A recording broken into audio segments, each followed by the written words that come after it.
The WWE 2K series was full of ups and downs. Of course, it officially started with 2K15, which was universally hated upon its release in 2014. But after that, I wouldn't say any of the games that followed it were bad or anything like that. Worst case scenario, we'd get a game like 2K18, which was just disappointing at best, but nothing that would cause the death of the series as a whole, forcing 2K to start all over again. Fuck. Only 2K could drop one of the greatest WWE games of all time with 2K19 in 2018, then 1 year later drop one of the worst wrestling games we've ever seen. Now there was a lot that went on behind the scenes that led to 2K20's disastrous release in 2019. Yuke's, the longtime developers of the WWE games going as far back as the year 2000, would primarily work with publisher THQ up until 2013 when THQ decided they wanted to try out everyone's favorite pastime, going bankrupt. So after THQ went defunct in 2013, Yuke's would end up working with 2K as they had just taken over as the publisher for the WWE games. So for the next 5 years, Yuke's and 2K would work together on the WWE 2K series of games until Yuke's just couldn't do it anymore. Turns out Yuke's was pretty frustrated with the way 2K was handling the series and would end up leaving in 2019. In August of 2019, 2K announced Visual Concepts would be the new developers of the WWE 2K series going forward, and that same month we get an all-new trailer for 2K20. It was 52 seconds long and featured less than 10 seconds of gameplay. This game was coming out in October and this was all we knew about it. So when 2K20 finally released on October 22nd, 2019, everybody soon realized why 2K had been so secretive about the game for so long. The launch of WWE 2K20 was an absolute disaster. From game-breaking bugs to one of the worst career modes I've ever seen in a wrestling game, WWE 2K20 was just not the wrestling game everyone wanted. In fact, 2K20 was so bad that 2K was pretty much forced to keep the servers up for 2K19 as even they knew nobody wanted to play 2K20. Now, I was one of the lucky ones who skipped out on 2K20 at launch and stuck with 2K19 up until the release of 2K22. So with that, I think it's time I finally give 2K20 a try and find out what exactly made it so bad. Let's start off by talking about the gameplay, because while it could be worse, it's still not good. First of all, everything feels like it has some form of weird input lag to it. It's like I don't have any control over what my superstar does at all, which makes for a miserable experience. This issue affects everything from basic movement to even something as simple as Irish whipping your opponent. On top of all that, this game introduced a brand new control scheme. Why the fuck? What was so wrong with the control scheme of 2K19 in the previous games? They said it was to streamline things, but honestly, I feel this new control scheme only made things more complicated. While I was playing Showcase, the game would tell me to do a specific move, and usually I can do the move on my own with no issues. But because of this new control scheme, I had to check the objectives list constantly to see what exactly I had to do to execute said move. It was always some weird button combination too, like right trigger plus left stick up, and you know what, by that point I've already stopped worrying about what the other buttons are in the combination because I've already taken a hammer to my controller. What makes things worse regarding the gameplay is that weapons feel more restricted than ever before. If you try and place a table in a certain spot that the game just doesn't want you to, rather than automatically placing the weapon in the right spot for you,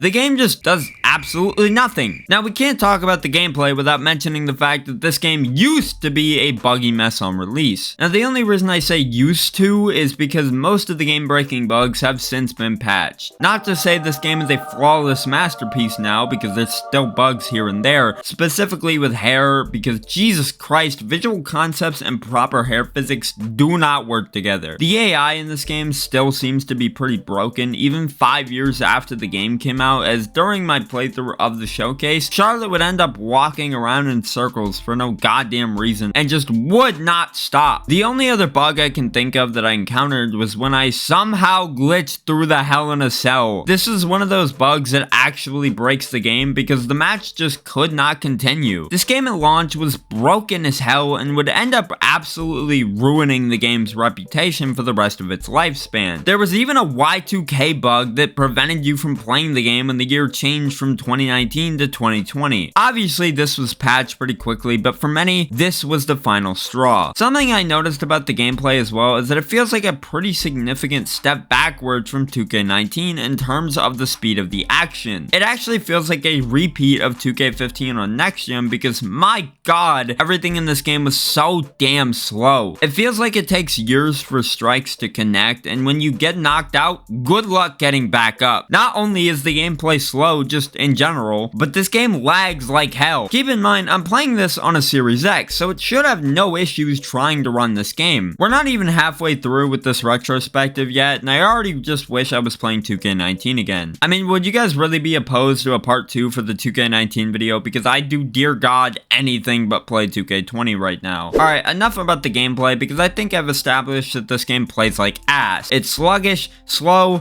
clunky, and overall just not fun in the slightest. Now visually, this game is a huge downgrade from even 2K19. WWE 2K19 looked absolutely incredible, and somehow they managed to make this game look significantly worse. Some of the faces for certain superstars are just weird looking. Now sure, it's not the worst looking wrestling game by any means, but still, when compared to the game that preceded it by a year, it just looks pretty meh.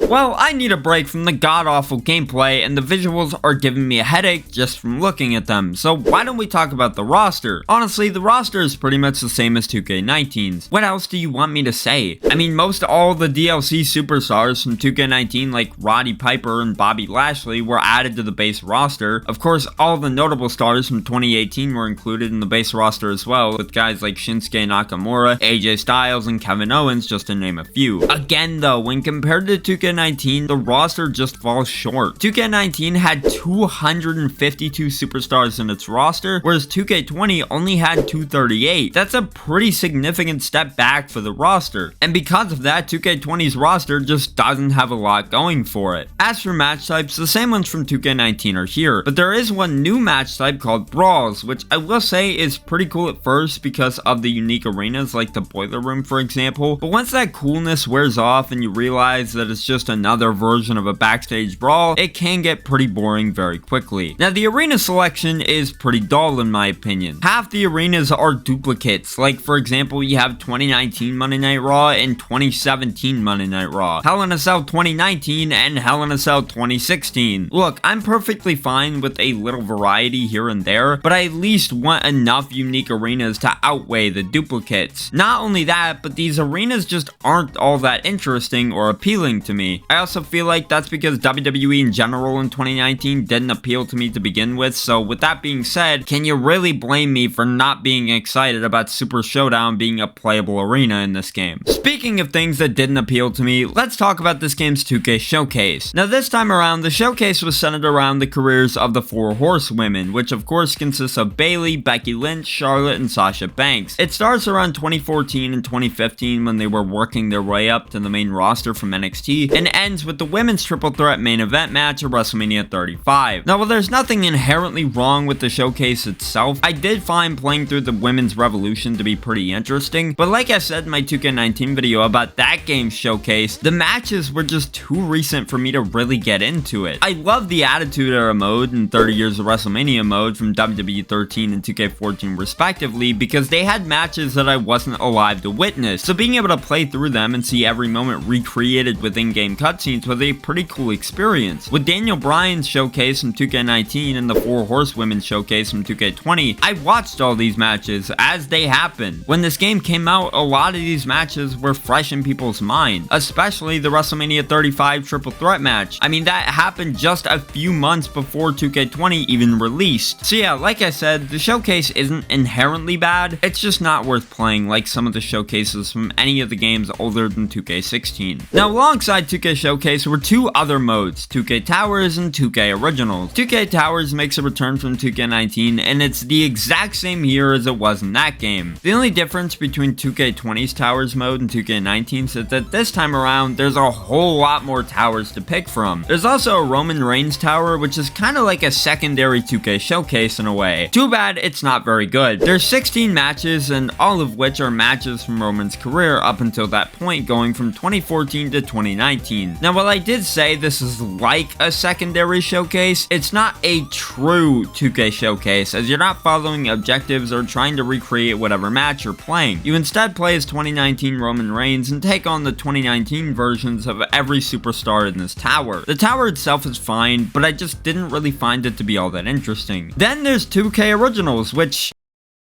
well, fuck. So because 2K Originals was DLC, I can't play it since the DLC isn't available anymore. It really sucks too because 2K Originals had a lot of cool content locked behind it, like the Bump in the Night DLC, which featured The Fiend as a playable character. Well, I guess with that, it's time to move on to something I can play. My Player. This game's My Career sucks. Now don't get me wrong, this My Career had potential. A full My Career where the male and female stories were interconnected could have been awesome, but they just had to ruin it with god-awful writing and a horrible story. With this game's limited development time, it's clear they didn't have enough time to write a proper story, so they just came up with this and rushed it out the door. I would explain the story, but there's no possible way for me to explain it and have it genuinely sound interesting, because this story is anything but interesting. The only thing I can tell you is do yourself a favor and skip this game's My Career. Just go play 2K19's instead. It's way better. All in all, WWE 2K20 was and still is pretty bad. Yeah, well, it's not as broken as it used to be. It doesn't excuse the fact that this game just doesn't really have anything going for it. When an entire mode is locked behind a DLC you can't get anymore, the roster is smaller than the game that came before it, not to mention the fact that there is still bugs that will ruin the gameplay experience, it just ends up losing its value after a while. Not that this game had any value to begin with, but you get what I mean. If you can find WWE 2K20 for cheap, that's the only time I'd say it's worth picking this game up. Otherwise, it is just not worth playing in 2024. Honestly, just play 2K19 instead. Or you could play Elder Scrolls Online, because why the hell not? It's way better than 2K20. It's been 10 long years since the WWE 2K series began officially, and it all started with the first game in the series, WWE 2K15. If you were there in 2014, you know that WWE 2K15 was a massive deal even before it officially released, as it was set to be one of the biggest wrestling games of all time. I mean, we were fresh off the banger that was WWE 2K14, so expectations for 2K15 were pretty damn high. As 2014 went on, we would see loads of screenshots come out giving us our first glimpses of what 2K15 was gonna look like, and I'm gonna be honest, the graphics for the game looked stunning. The thing is though, that's all we really saw from the game. Other than the fact that the game was set to be released on Xbox One and PS4, and that the game looked pretty, we hardly knew anything about the game. We didn't know what the gameplay would be like or what the game would actually entail. WWE 2K15 could have been the exact same as 2K14, just with better graphics for all we knew. Eventually, WWE 2K15 would release on October 28, 2014, and man, it was bad. Sure, the game still looked great visually, but when it came down to it, it was lacking and failed in a lot of other aspects. The game had no match types whatsoever, the gameplay was slow and clunky, and the big featured mode for this game, which was of course the My Career, was the complete opposite of good. Now I'm not gonna say the entire game was bad, I mean the roster was okay at least, but again, for this having been the first WWE 2K game that was released on next gen, it was pretty underwhelming. Now that I got all that out of the way though, I think it's time we take a deeper look at WWE 2K15 and find out what made it so bad.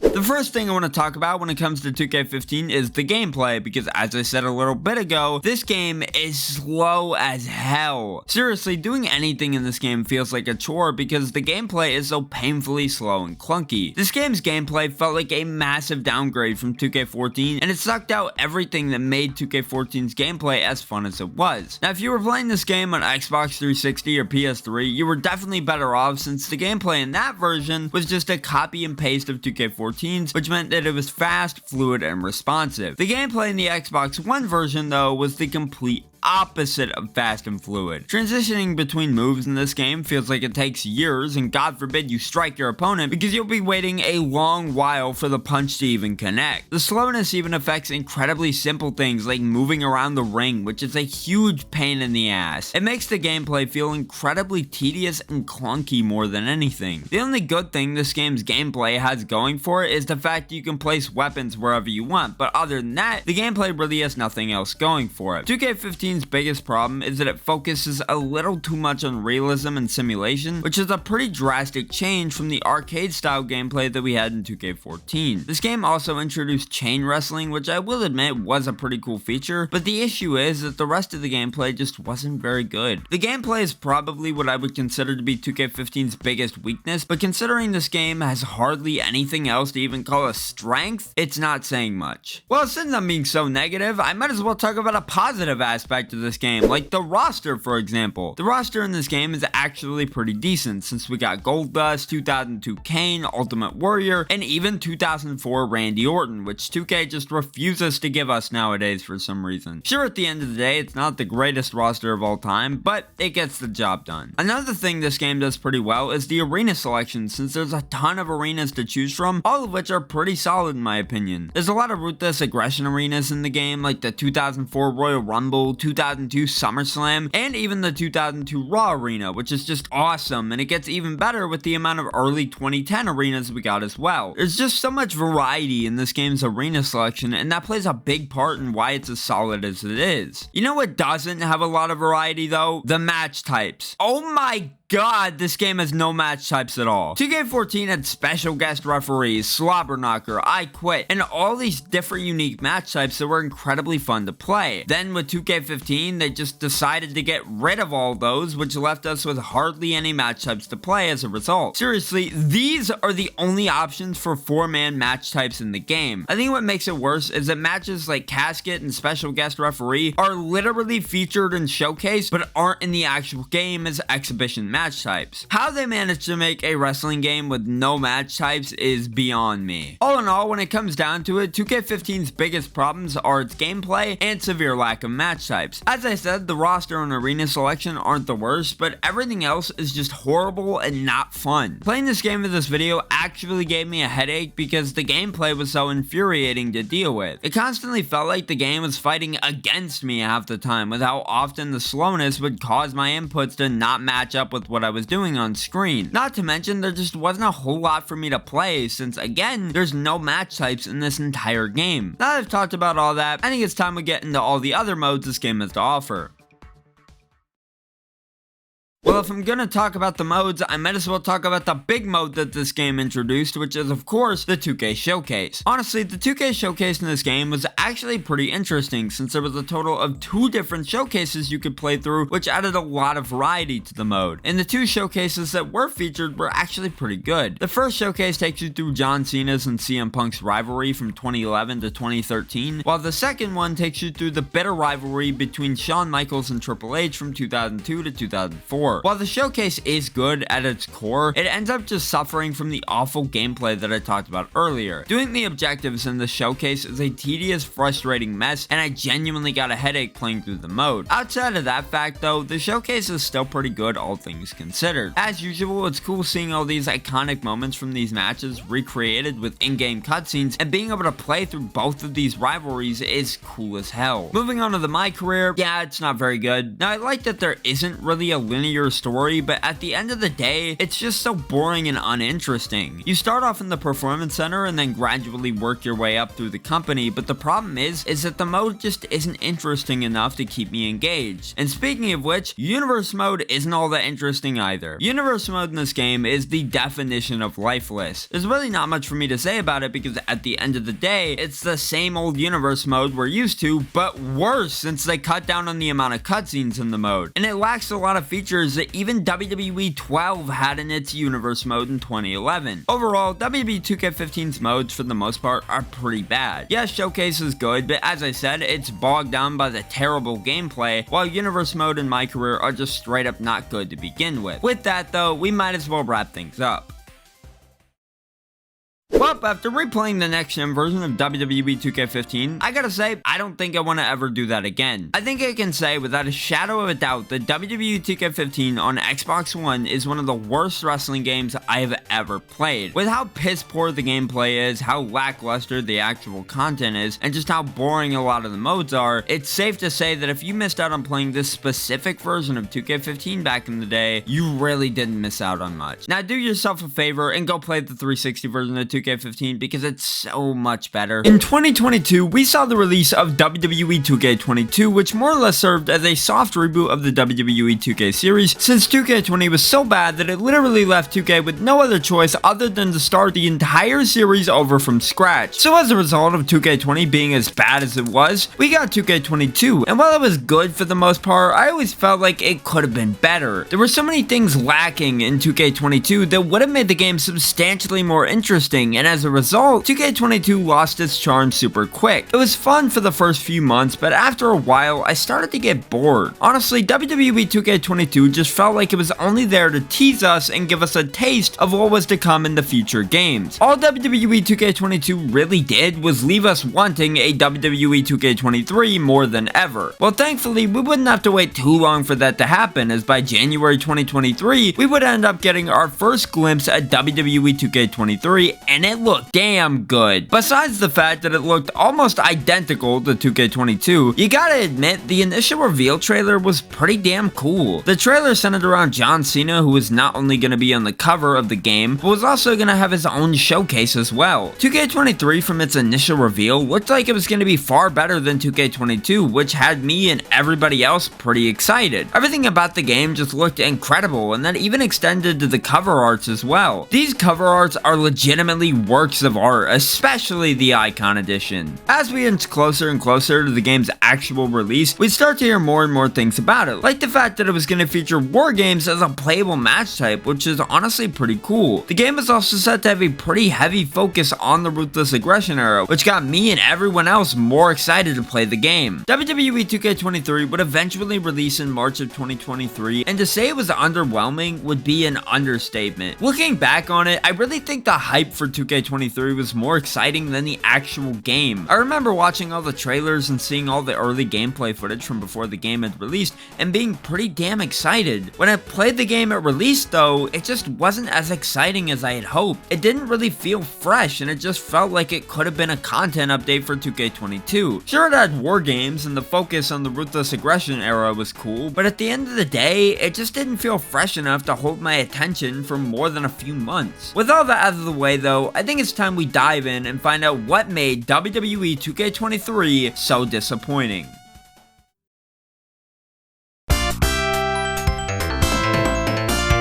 The first thing I want to talk about when it comes to 2K23 is the gameplay, because it's definitely the best part of the entire game. The gameplay of WWE 2K23 at its core works the exact same way that it does in 22. Every core gameplay mechanic from 2K22 is still here in 23, like dodging, rolling, blocking, the combos, everything that made 2K22 as fun as it was carried over straight into 2K23. The problem is that 2K23 just didn't really change the gameplay up enough to make it feel different or unique compared to 2K22, and for me, I think that's why 2K23 was as disappointing as it was. I will say that while everything in 2K23 feels just about the same as it did in 2K22, the combo system in 23 does feel a bit more smooth and refined. Now maybe that's just me trying to cope with the fact that I essentially spent $120 on what was the exact same game from the previous year, but I swear the combos just feel faster and more responsive in this game than they did in 22. Other than that, I mean, the gameplay is literally the exact same.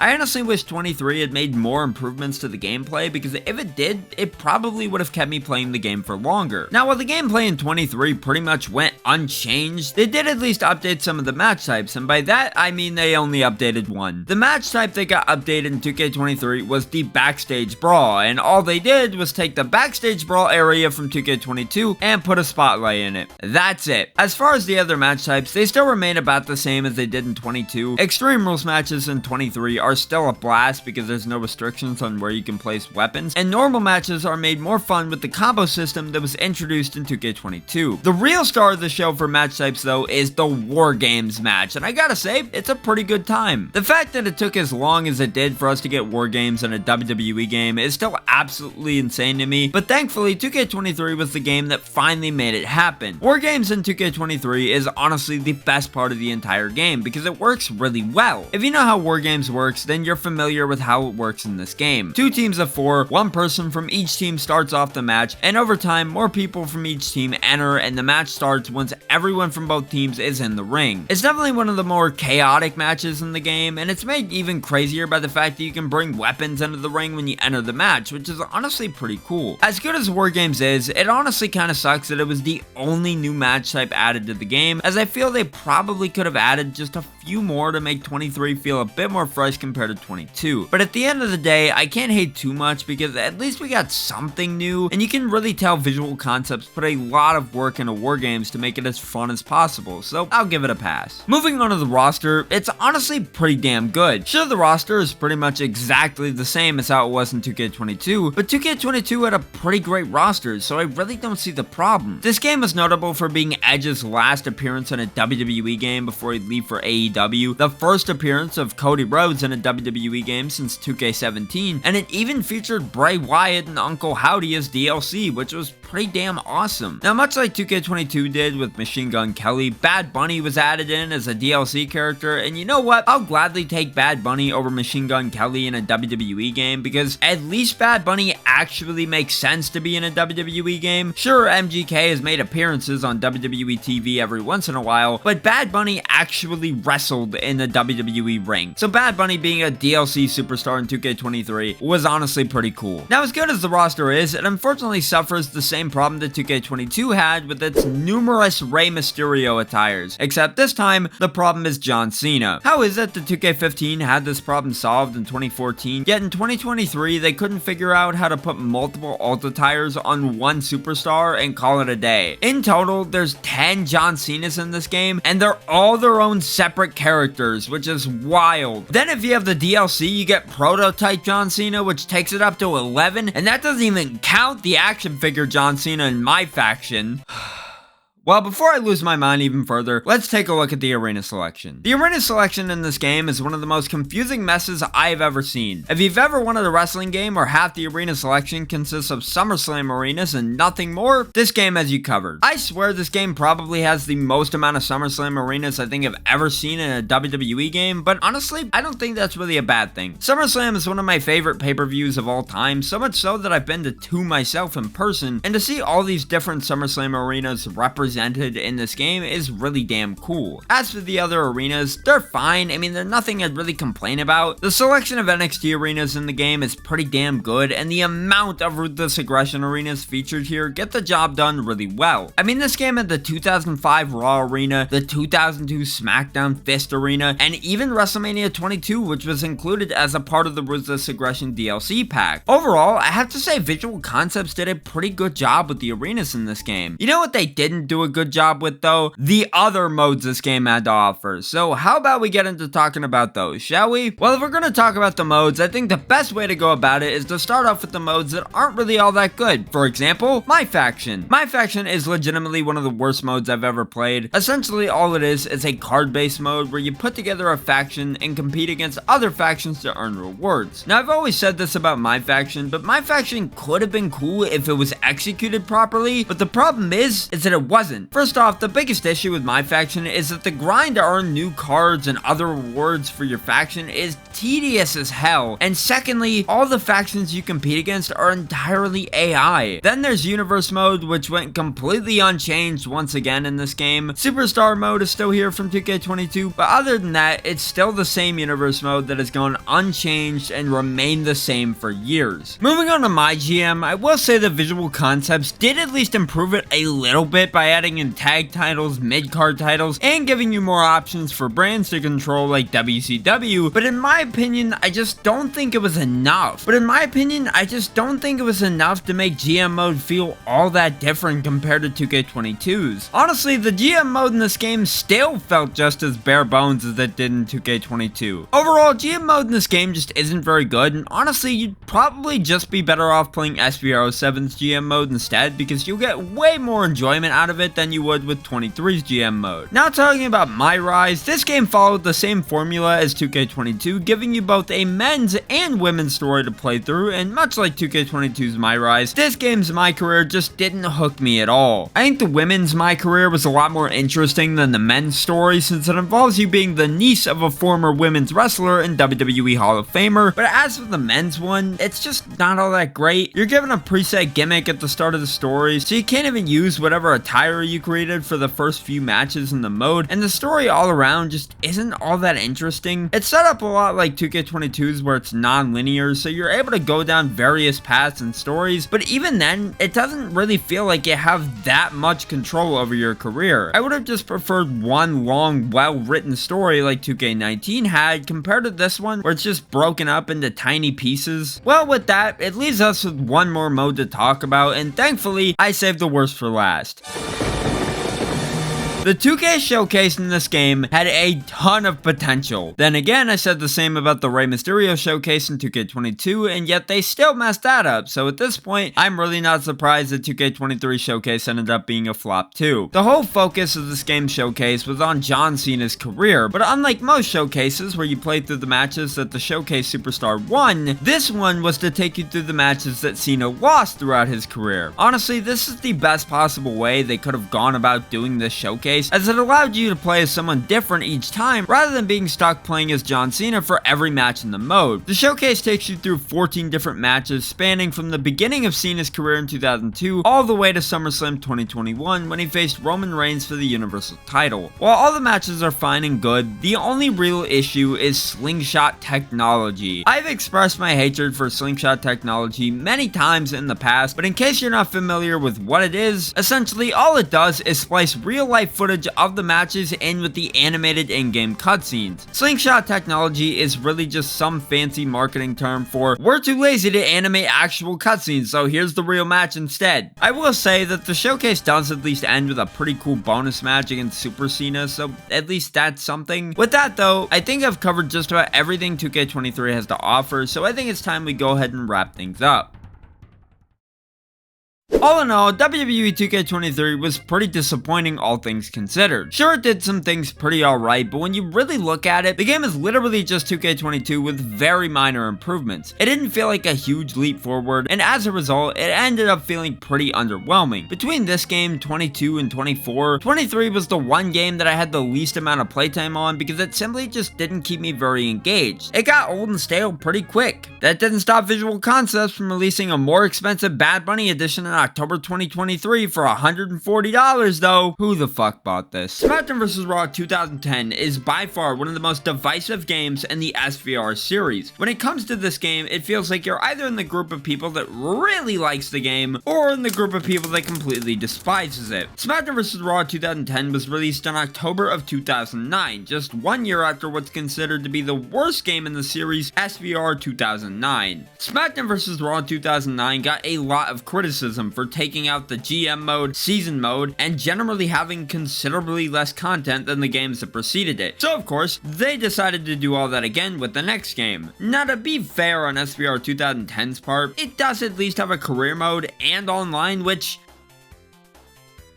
doesn't work anymore. Alright, yeah, content-wise, SVR 2010 really didn't have much, but to say the entire game is bad simply because it didn't feature a season mode or a GM mode is kind of ridiculous. Say what you will about the quality of SVR 2010 as a game, I really do believe that SVR 2010 is legitimately a great experience, albeit a flawed one at that. Now to give the game some credit, it did at least feature a Road to WrestleMania mode, which was fairly entertaining, and it even introduced Create a Story to the WWE games as a whole. With all that being said though, I think it's time we take a look back at SVR 2010 and find out just what the hell was up with this game.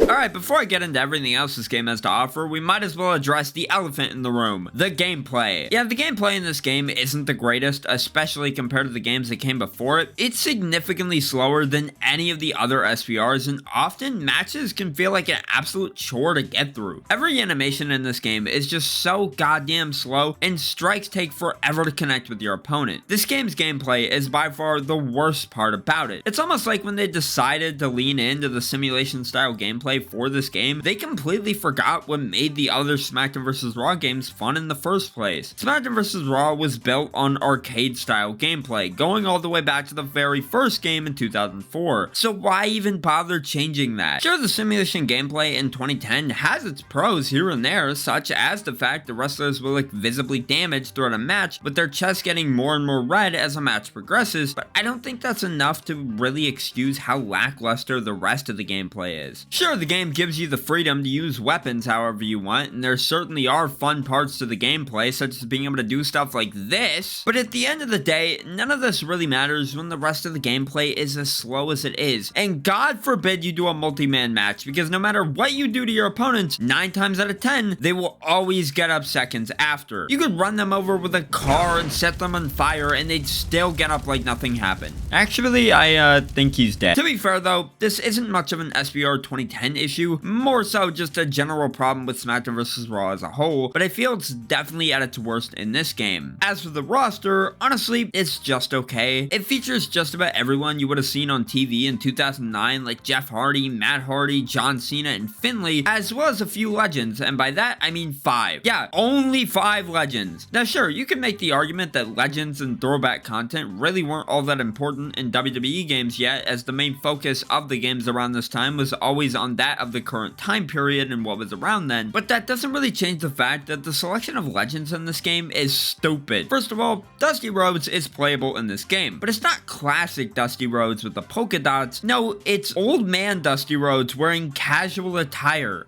Why? Now I get that's just how he appears in Road to WrestleMania, but was it really that hard to also include a classic version? The same goes with Bob Orton. It's literally just his older version, but he at least wears his wrestling attire though, so it's not all bad I suppose. Outside of the legends and modern superstars, there's a few other goofy inclusions like red and green. You know, the dummy models from Create a Moveset. Now I can't say that the thought of wanting to play as these guys has ever crossed my mind once when playing a SmackDown vs. Raw game, but the fact that they are playable is just so incredibly dumb, and I love it. Moving on to the match types, yeah, there's really not much to talk about here. The match type selection is about what you would expect, with the only new additions being Championship Scramble and Mixed Gender Tag. Not talking about the arena selection, what do you want me to say? There's nothing for me to talk about here. It's quite literally just all the shows in 2009 and nothing more. Yeah, when it comes to the roster, match types, and arena selection, it's all incredibly basic, and the gameplay, as I said earlier, is just so slow that it's honestly pretty pathetic. I get what they were going for by slowing it down, and some people may legitimately enjoy that style of gameplay, and if you do, all power to you, but personally, I just don't find that to be very fun. Thankfully though, the extra modes this game features are legitimately pretty enjoyable, so why don't we talk about those? The first mode I want to talk about in SBR 2010 is of course Road to WrestleMania. Now while it's nowhere near as good as SBR 2011's would end up being just a year later, there is still fun to be had in SBR 2010's Road to WrestleMania. In total, there's 6 stories to pick from, one of which is even co-op, which is pretty awesome in my opinion. Of course, much like I did in my SBR 2011 video, I won't be going into each of these stories in depth, as that would take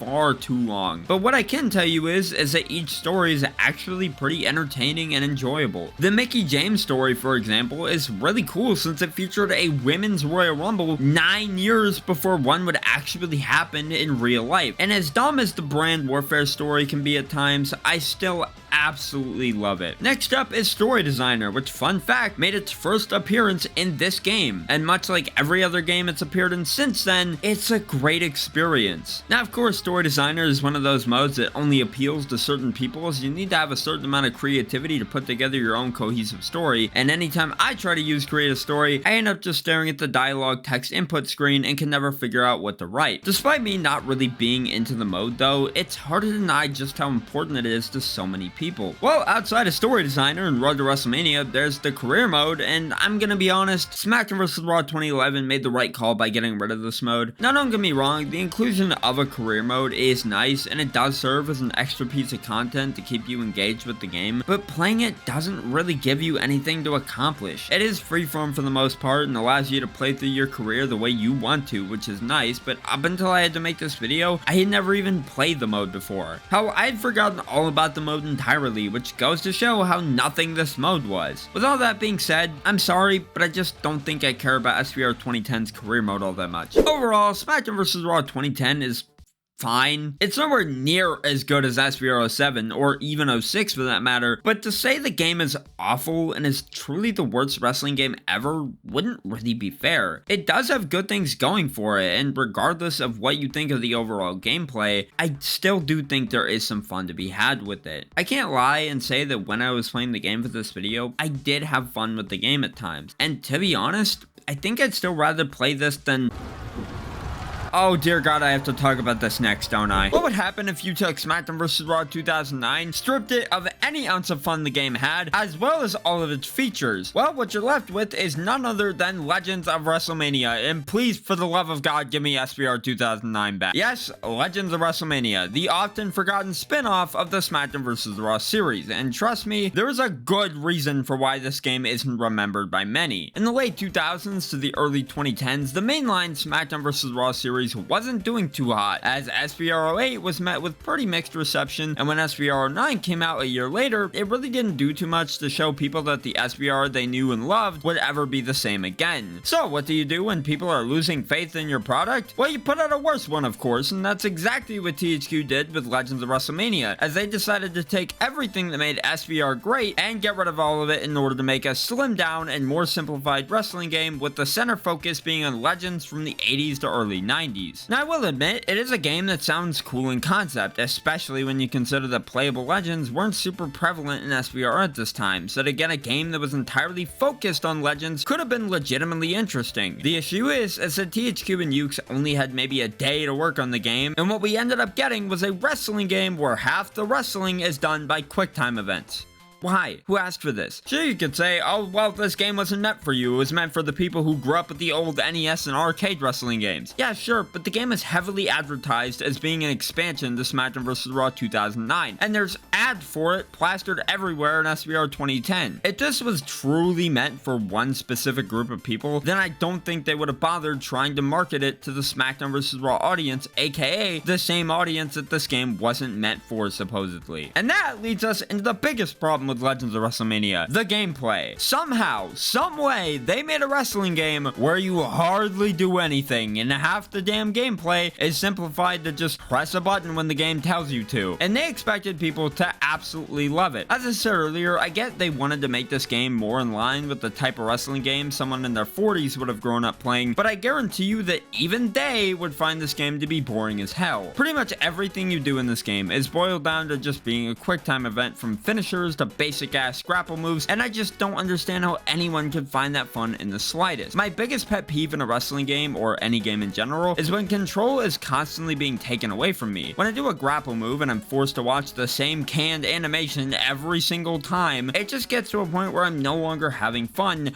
I'm just sad. That's not to say there isn't positives to the gameplay though, as I do like the fact that getting up from a move is made more interactive by having to mash every button on the controller at once, and the actual wrestling is very fast and fluid. Well, what else can I say that's positive? I mean, I like how the game looks, for the most part. The overall visuals and style of the game looks pretty good, and the game does a great job at nailing the whole 80s and 90s look, but that's about all I can really say when it comes to the positives. Everything else about the game is honestly pretty bad. I mean, hell, for one, the controls feel like they don't even work half the time. What about this control scheme is simplified? You're telling me you have to press B twice to sprint, which also happens to be the pick up weapon button, and even then it doesn't even feel like it works half the time. Yeah, the controls aren't great, and they're by far the weakest part of the overall gameplay experience outside of the constant QTEs, of course. Outside of the gameplay, we of course have to talk about the match type selection, because while it is about as basic as you can imagine, it is fairly decent. For a game like this, I'm not expecting too many match types, and I mean, in the 80s, there were only about,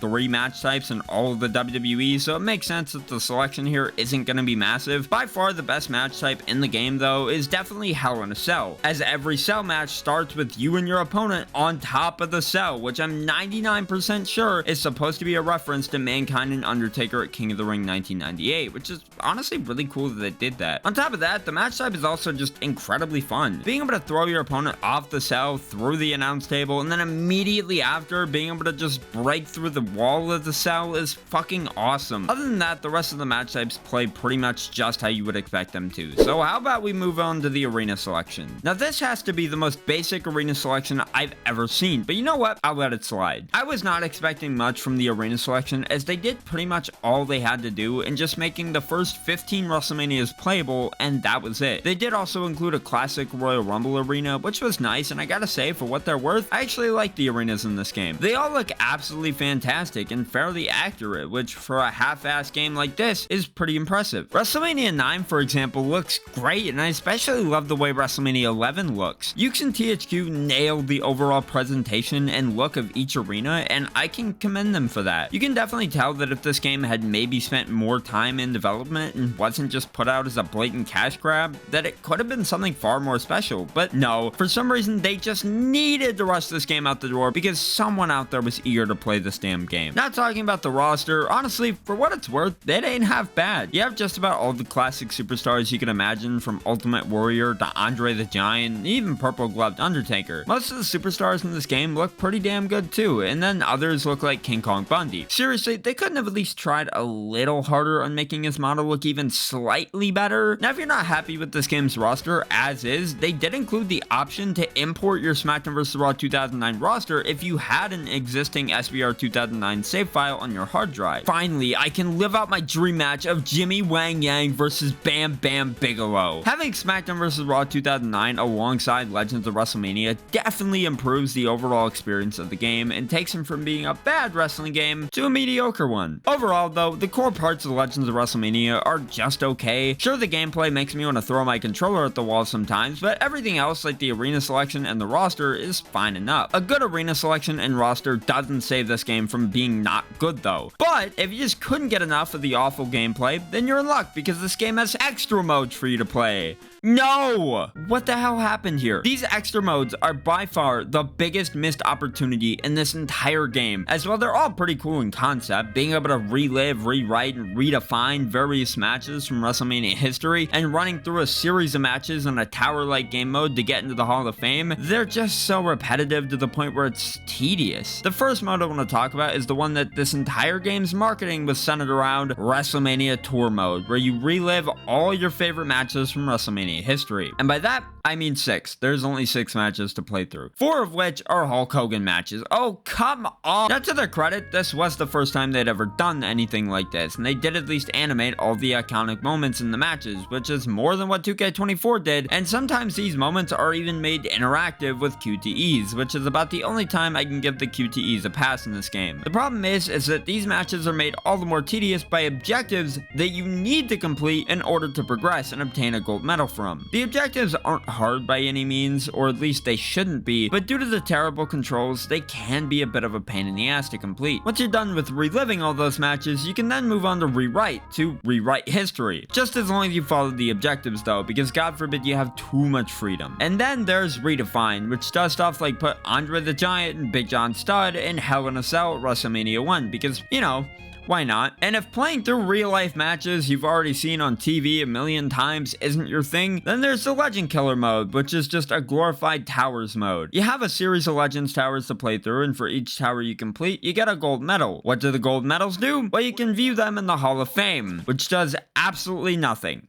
So what the hell is the point? Now, I do like the overall presentation of how these modes are displayed, as if they're in some sort of WWE vault or something, but I mean, outside of that, the modes just aren't all that great. With all that being said, Legends of WrestleMania is not a good game. When it comes to just being a super casual Legends-focused version of SmackDown vs. Raw, it does its job, sure, but I don't think that excuses the fact that the game is just bad. Just because it's made for a more casual audience shouldn't mean that it can't be a good game. I definitely think the concept could have worked, but due to it being rushed, it doesn't feel nearly as good as it could have had they spent more time on it. And I mean, come on, casual games can be good too. Just look at Yeah, I think I treated you too harshly. Ah, yes, SmackDown vs. Raw, the series that's beloved by everyone and has 0 bad games. I mean, all of these games are regarded as classics, so surely that means they're all equally as good, right? Oh dear God. SmackDown vs. Raw 2008 might just be one of the worst games I've ever played. Seriously, the fact that this, of all things, was the follow-up to one of the most well-liked games in the series, SmackDown vs. Raw 2007, is mind-blowing. SVR 2008 had the chance to be great and even bigger than its predecessor, but for whatever reason, Ukes and THQ just forgot how to make good wrestling games, I guess, and ended up creating this thing of a game. Now sure, at first glance, it just looks like yet another SmackDown vs. Raw, because it is, but it's only upon playing it when you realize that this game isn't very good. Everything about this game just felt slapped together in an attempt to outdo SmackDown vs. Raw 2007, but amidst all that, I'd argue SmackDown vs. Raw 2008 ended up being worse than 2007 simply just due to the fact that it failed to capture the same fun and excitement that had made that game so great. The gameplay was a huge downgrade, the season mode was replaced with a new 24/7 mode that was nowhere near as good, and some of the other modes like GM mode took a pretty big hit in the quality department. With all that out of the way though, I think it's time we take a deeper look at SmackDown vs. Raw 2008 and find out what exactly made it so bad. The gameplay of SmackDown vs. Raw 2008 is legitimately the worst thing about this entire game, as it's so bad that oftentimes I don't even want to continue playing after one match. Everything is so painfully slow and boring, not to mention all the weird new features that add absolutely nothing to the game, such as fighting styles, for example. I played a good number of matches in this game, and I'm gonna be honest, I still don't know what these are supposed to do. I guess they're supposed to be like ultimate abilities once you have them fully charged, but I genuinely can't tell when I'm playing a match. Once you build up your finisher meter, you have the option to store your fighting style, which makes absolutely no sense when compared to the older games, which would let you store a finisher instead. Each superstar has 2 fighting styles each, but I mean, at the end of the day, I failed to see the true purpose behind this feature and have no idea what it's trying to accomplish. Hell, they straight up abandoned the fighting styles mechanic entirely by SVR 2009, so just that alone should tell you that nobody gave a damn about the feature to begin with. It was definitely only added to give the illusion of something new compared to the previous game, because I really don't think it adds much to the overall gameplay experience. Outside of the fighting styles, the core gameplay, as I said, is extremely slow, with moves taking an eternity to pull off, which makes for a pretty boring wrestling game. As you all know, I like my wrestling games to be fast and responsive, and this game just isn't that. Hell, if you get knocked down into the later stages of a match, it can take what feels like minutes to even get back to your feet, which is just ridiculous. As bad as the gameplay is though, I will say that it did at least give you the ability to run wherever you wanted, which, believe it or not, was a feature that was introduced in this game. It is a nice quality of life improvement, but I mean, one good thing doesn't really make the rest of the overall package any more enjoyable. When it comes to the gameplay of each of the SmackDown vs. Raw games, this game is 100% at the bottom of the barrel. Now, it's not to say it's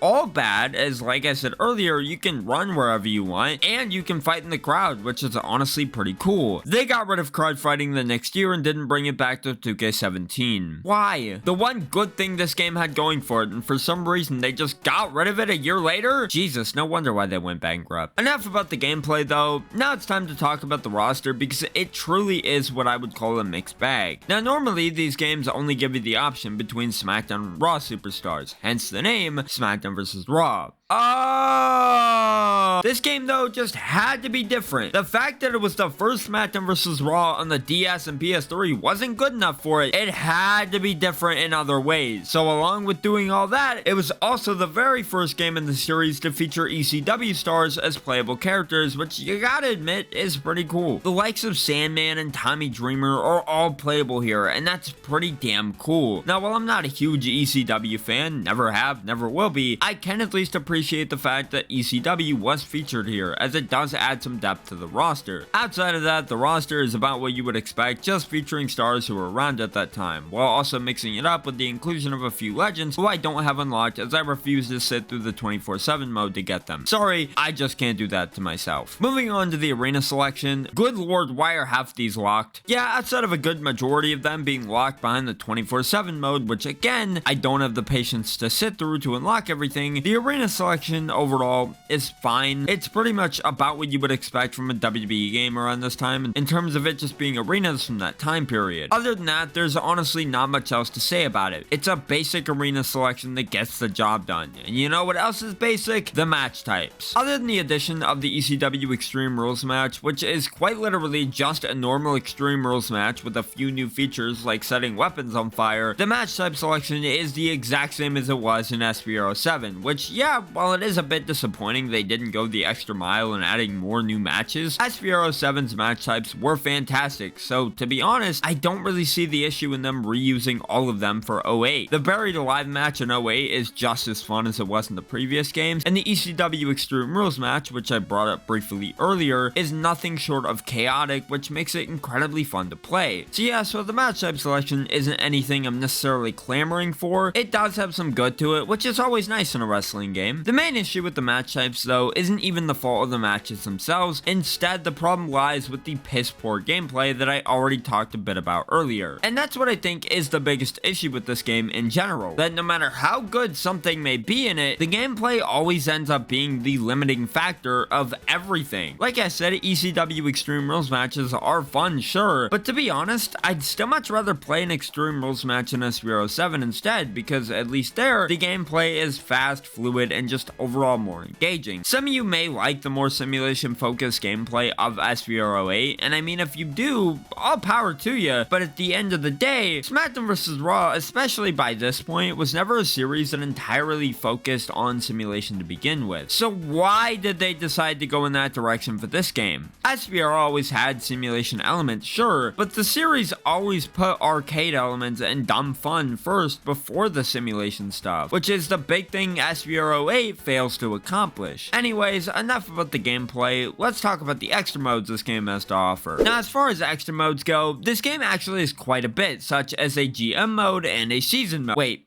24/7 mode? What the fuck is a 24/7 mode? At its core, all the 24/7 mode really is just a mix between the season mode and the GM mode, allowing you to play through the mode as either a superstar or a general manager. If you choose to play 24/7 mode as a superstar, what you end up getting is one of the most generic season modes, if you can even call it that, of all time. It almost feels like a precursor to universe mode, as you get to play through an entire calendar year over and over again, and have the freedom to play through your career the way you want to. I will admit, it is cool being able to do things like invading other shows you aren't a part of, but my god, the mode just isn't very fun. On top of that, there's no voice acting for the superstar you pick and play as either, which is a damn shame since it only does more to hurt the mode in my opinion. Moving on to the GM mode in this game, I think this takes the cake for being the most boring GM mode of all time, because genuinely, what the fuck is this? The entire point of the mode is for you to compete with the other shows, but I mean, the only shows that seem to really matter are the pay-per-views, while your weekly shows don't really mean much of anything. The whole mode just feels bland and lifeless when compared to how it was in the games that came before it. At least you can use ECW as a brand, which is nice I guess, but that doesn't make up for the mode being a complete waste of space. And now that I've talked about all that, I don't have to play this game anymore. Thank God! So that was Smackdown vs. Raw 2008, and I gotta say, after really sitting down and playing it fully for the first time, this is just not a very good game. It fails at almost everything it tries to do, and honestly just feels like a downgrade from SVR07 in a lot of ways. Some of the changes to the gameplay, like the fighting styles mechanic I mentioned earlier, just felt unnecessary. The whole 24/7 mode just felt bland and generic, and the roster, while I didn't really touch on it that much, left a lot to be desired. Now, I'm sure some of you really enjoyed this game back then, and still might have a soft spot for it, which is perfectly okay. But if you tell me you grew up with the DS version of this game, I'm not trusting a word you say. If you grew up with an original Xbox, you really had it bad when it came to wrestling games. While PlayStation was getting bangers like the Smackdown series and Smackdown vs. Raw, the original Xbox was getting games like WWF Raw, Raw 2, and WrestleMania 21, the video game. WrestleMania 21 being the game I want to talk about today. WrestleMania 21 was not a very good game, and after watching this video, you'll quickly learn why. The gameplay felt slow and clunky, the controls were super unresponsive, and this game overall was just a broken mess. So in this video, I wanted to talk about all those things and really answer the question as to what made WrestleMania 21 such a bad game.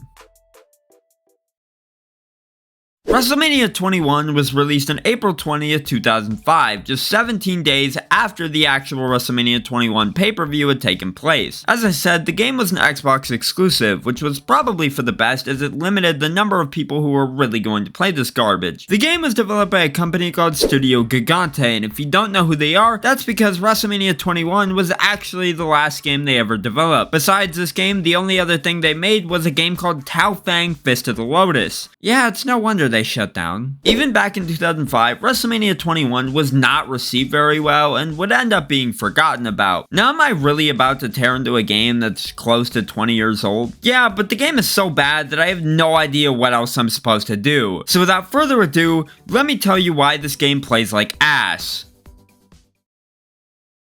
WrestleMania 21 has the worst gameplay I've ever seen in a wrestling game. When I play any sort of wrestling game, the one thing I expect from the gameplay is for it to be fast and responsive, and this is where WrestleMania 21 fails as a wrestling game because it's neither fast or responsive. The whole time I was playing, it felt like the game was in slow motion. I would go to strike my opponent, only for them to somehow strike me back in the process, allowing them to take full control of the match while I just sat there hoping that I would find an opportunity to fight back. Actually playing a match all the way through just did not feel very good, and by the end of each match I played, my hands just felt cramped. Everything in this game requires some weird button combination like finishers requiring you to press A and B at the same time. Every finisher in this game has this weird camera angle and a weird color effect to it, which just does not look great in my opinion. It doesn't make the finishers feel any more impactful like the special camera angles from SVR. If you couldn't tell already, I just do not like the way the finishers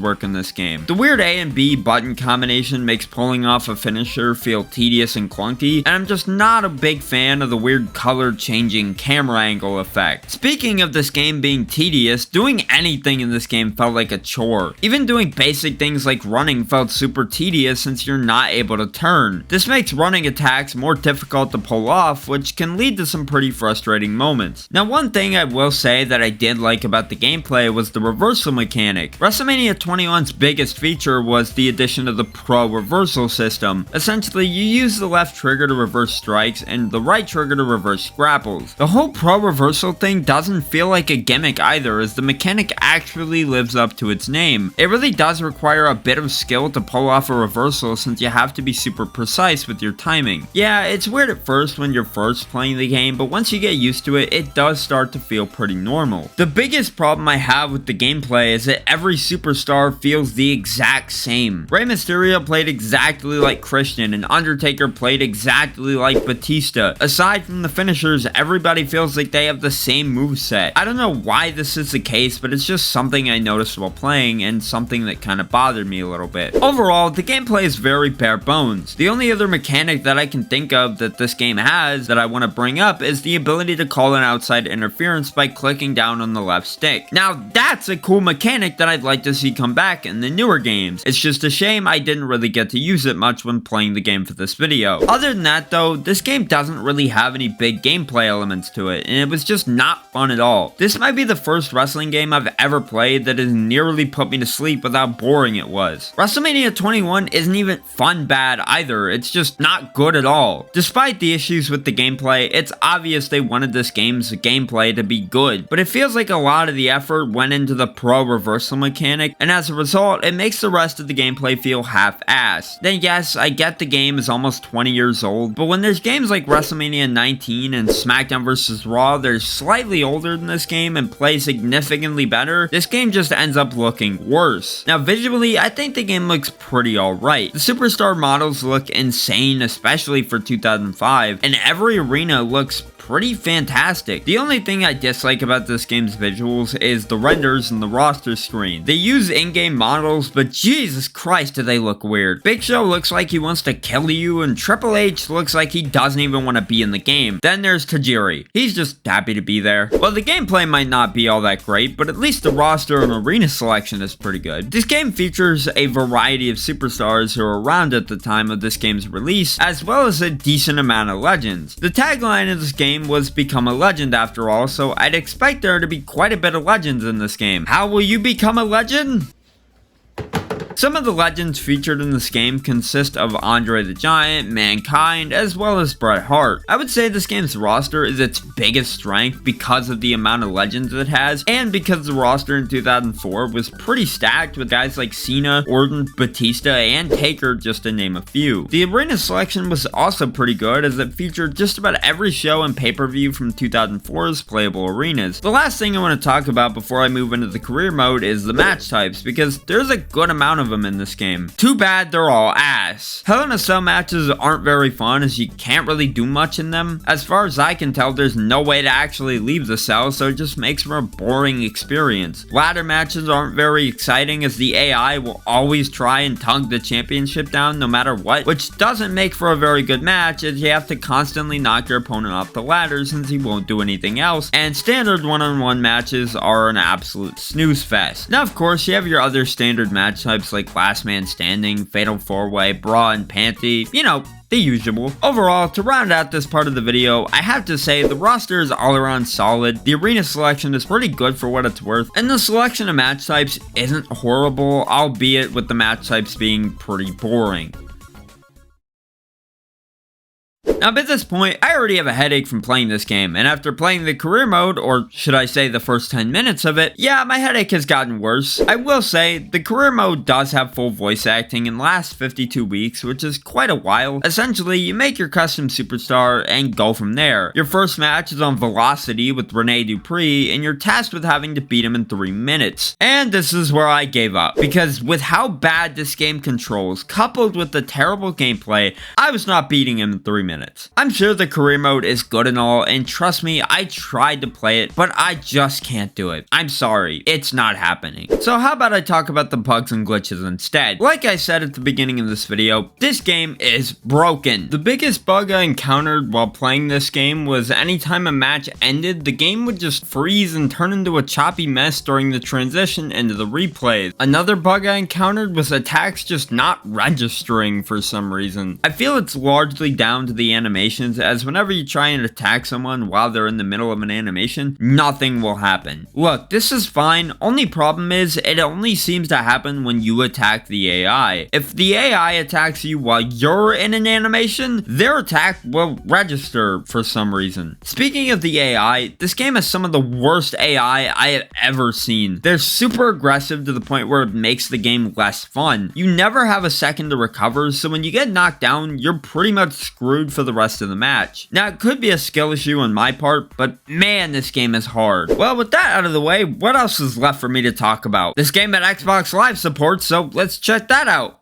Never mind. Overall, WrestleMania 21 is not very good. It makes me kinda glad this game didn't work when I wanted to put it in my WrestleMania games video back in April. It's a sorry excuse for a wrestling game, and I don't see myself ever playing this again. The gameplay is boring, the bugs absolutely ruin the game, and the career mode is bogged down by this game's own god-awful mechanics. You also may have noticed that there wasn't very many jokes in this video. That's a really cool side effect of playing WrestleMania 21 for the Xbox. You lose any sense of joy you once had. The Smackdown vs. Raw series is one of my favorite video game series of all time. Just about every game in the series is just so damn good, and even the ones that aren't all that great, like Smackdown vs. Raw 2010, still have a certain charm to them that make them fun. Then, on the other hand, there's Smackdown vs. Raw 2009, a game so forgettable that it always ends up getting left out of the conversation whenever Smackdown vs. Raw is brought up. Smackdown vs. Raw 2009 was released in November of 2008, and immediately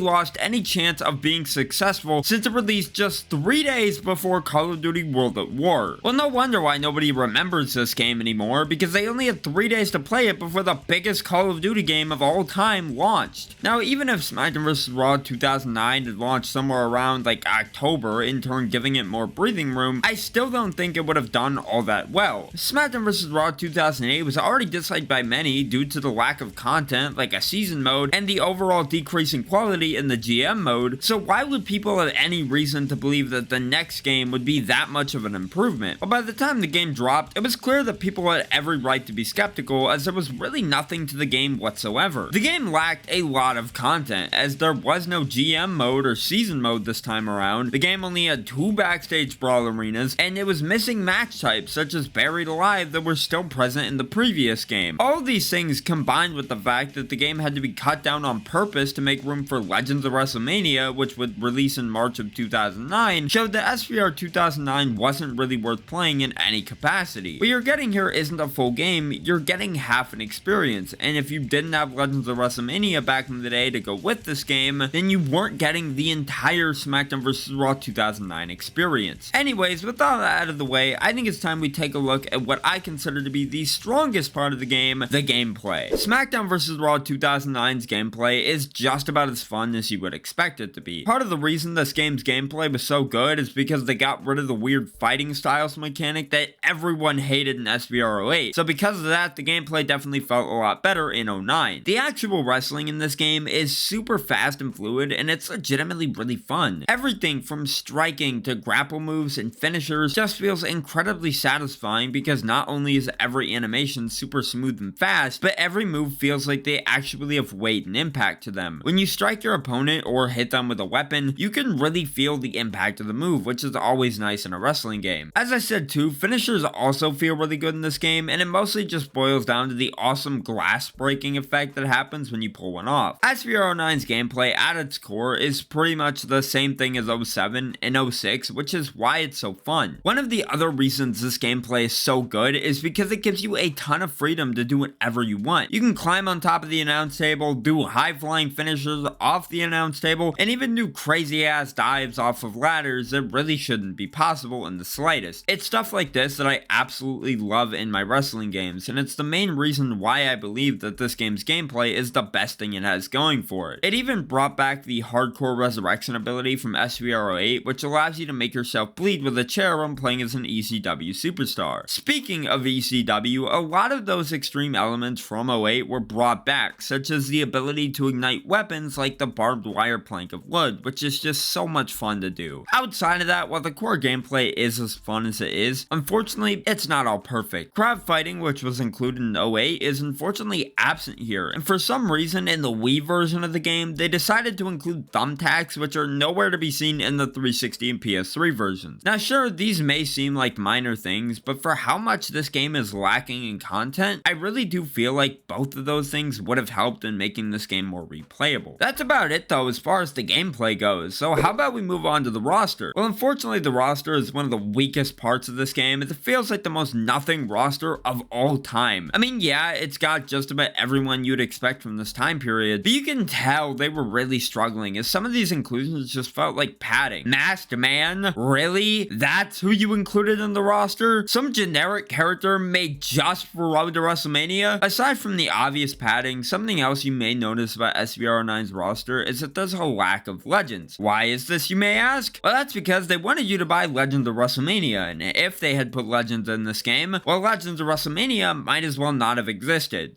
They should have just put Legends in SVR 09. Who the hell wanted to buy a whole new game just for the sake of being able to play as WWE Legends? To me, that just doesn't seem worth it. I mean, there's a whole game right there that you could have put Legends into. But for whatever reason, Ukes and THQ thought, yeah, you know what people need? A Legends-focused wrestling game that severely affects the quality of our mainline entry in our long-running series. Well, at least you're able to play as a zombie version of Santino Marella, so thank God for that. I will admit that is pretty cool, though. Moving on to the arena selection and match types, there's really not much to talk about. All the arenas are about what you would expect, all of which just being 2008 era shows, and the match type selection is so incredibly basic that I don't think there's anything I can really say about it. I mean, the ECW Extreme Rules match is cool, but it's nothing that really blows me away or anything, and the Hell in a Cell match is fun, but I mean, there's really nothing else that makes this match type selection unique or interesting. Sure, you have the Inferno match included in the game, but the Buried Alive match, for whatever reason, reason is just gone, which makes zero sense. It was in 08, so why not include it in 09? Overall, to end off this portion of the video, while the gameplay is incredibly fun, the arena selection and match types just are not all that impressive and don't do much to improve over what SBR 08 had on offer. If anything, those two things alone make the game feel like a step back from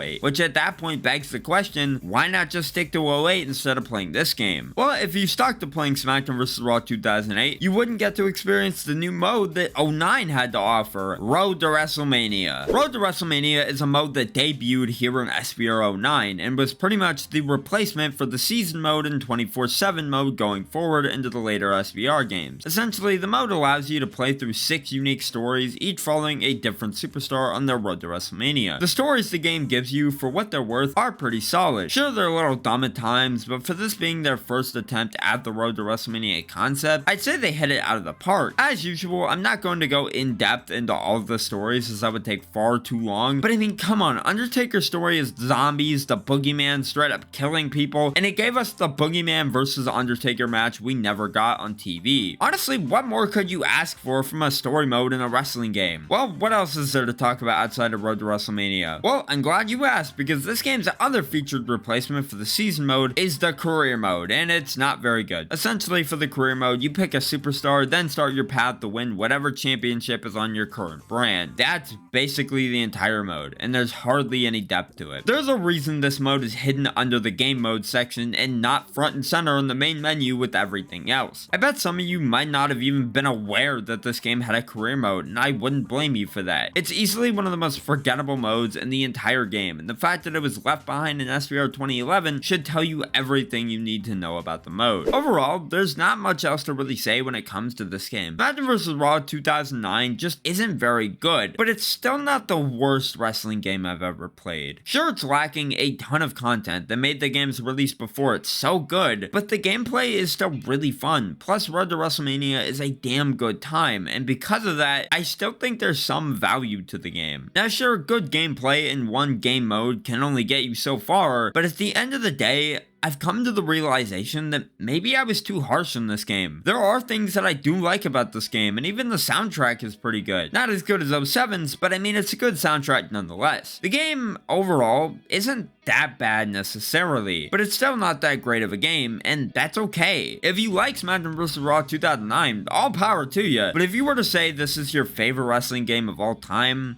I don't think I'd believe you. In 2014, 2K released WWE 2K15, which is still by far the most bare bones wrestling game I've ever seen. The game had absolutely nothing in terms of modes, match types, or creation options. As the years went on though, and as we got more games like 2K16 and 2K17, things were starting to look up.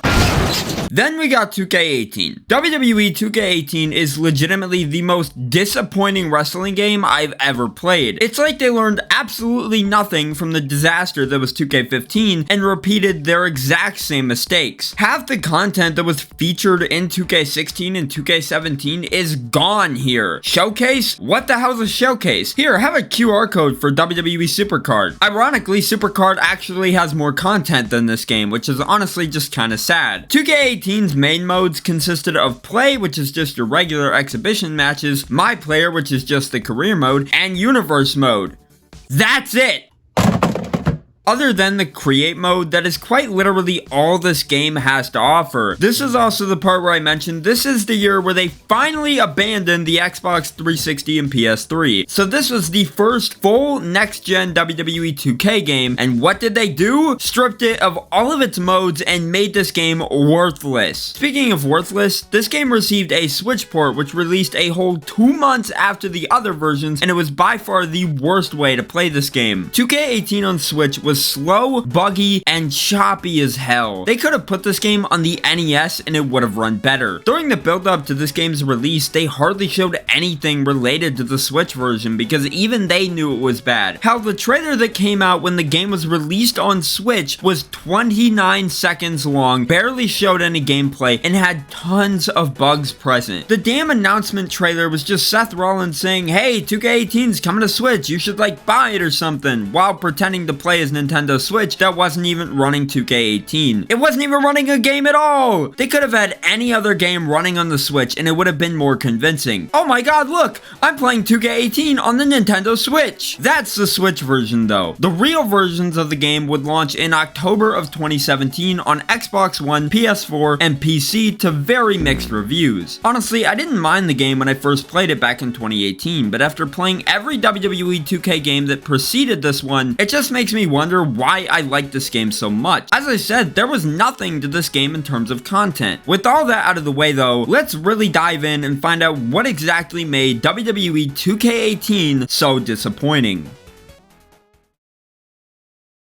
The gameplay of WWE 2K18 is honestly pretty good for the most part. This is by far the game's biggest strong point because, as I'll explain later in the video, this game only has about one or two other strong suits while it fails in literally everything else. As you'll also see though, this game's gameplay isn't all perfect, hence why I said it was good for the most part. 2K18's gameplay at its core is pretty much the same as 2K17's. As you all know by now, I love my wrestling games to be fast-paced and fun, and thankfully 2K18 delivers on that. It doesn't feel ungodly slow to control, but obviously it's still not as fast as some of the games that came before it, like 2K14. While the core gameplay is quick and fun, it lacks the freedom of the older games when it comes to weapon placement. 2K17 is the game that introduced the terrible strict weapon placement system, and they just had to bring it back for this game as well. There is nothing I hate more than trying to place a ladder or a table in a certain spot, only to be told by the game that I can't do that and that I have to put it in a more specific spot instead. It makes ladder matches and TLC matches 1,000 times more boring and less fun because you're basically told to play the matches the way the game wants you to. I'm sorry, but when I play a TLC match, I want to be able to wild out and do whatever the hell I want, not fight with the game over where I want to place a goddamn table. Now, I will say that this game did actually have some good mechanics in its gameplay, like being able to fight in the crowd and falls count anywhere matches.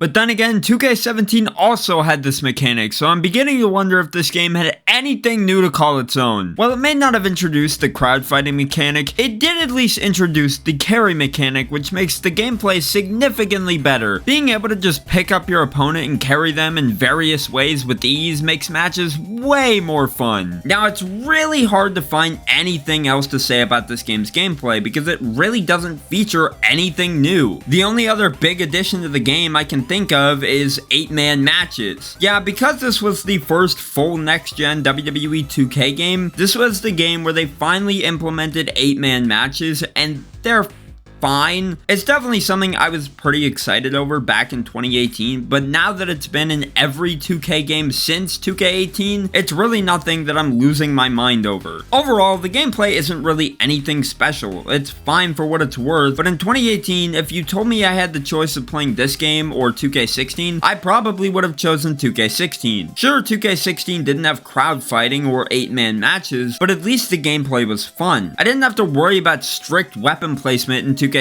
and could do whatever the hell I wanted. 2K18 just feels super underwhelming in certain aspects when it comes to its gameplay. While the gameplay is underwhelming, the roster is at least pretty good, but it's essentially just the same as 2K17, so much like everything else in this game, it's not anything I'm really clamoring over. Something I am clamoring over though is this game's graphics. Visually, this game looks pretty damn good. This is a huge step forward compared to 2K17's visuals, and considering they didn't have to worry about developing a 360 and PS3 port this time around, it's easy to see why 2K18 was the game where they finally went all in with making the graphics as good as possible. Some of the models though are pretty rough looking, as is the case with a lot of these games that came before 2K22. Edge especially just does not look good at all. Other than that, the game's visuals are pretty solid. I absolutely love the way the titles look in this game with the new lighting system that was implemented here. The updated lighting even improves the look of arenas as well, which is pretty awesome. Arenas like WrestleMania 33 and WrestleMania 32 look stunning, which makes playing on the arenas a blast. Honestly though, that's really about it for the gameplay and visuals. This game is so bare bones that trying to find anything to say about it was pretty difficult. Don't worry though, because we still have loads more to talk about, like Showcase. Oh! Now look, I get Showcase wasn't everyone's favorite mode, and the writing was kind of on the wall going off the fact that 2K17 didn't include a Showcase on disc, but 2K17 still technically had a Showcase, even if it was locked behind DLC. In the case of 2K18, it didn't have a Showcase at all. Even if you're not a big Showcase fan, you have to admit that it did serve a purpose in the games. It was an extra mode that gave you something else to do and would often serve as a way to unlock more superstars in your game. In this game though, you're forced to earn VC to unlock every superstar individually. Now thankfully, I bought the accelerator when this game was still relevant, so I didn't have to do any of that for this video, but if you weren't lucky enough to buy the accelerator or are buying the game used nowadays, good luck unlocking everything in this game because it's one hell of a grind. By removing Showcase, you not only take a pretty sizable chunk of content out of the game, but make unlocking things a pain in the ass as well. I would have just rather they replace Showcase with a new mode entirely. At least then it would have given this game more of an identity and given players something else to do in the game. Well, with the lack of a Showcase, it leaves us with two other modes to talk about, those being My Player and Universe mode. The first mode I want to talk about is My Player, and I'm not lying when I say this is the weakest My Career I've ever played in any of the WWE 2K games. First of all, this mode lacks any sort of direction or story. Sure, Baron Blade's there, which does connect this to 2K15's career mode, but unlike 2K19, which would end up making Baron a full-fledged character with voice acting and whatnot, 2K18 does nothing to make Baron a good or likable character. I just don't give a damn about Baron Blade in 2K18. He does absolutely nothing to improve the My Career. It's just like, oh, look at this character from 2K15. He's back in this game now. Well, it's just a damn shame that I don't care about this game to begin with.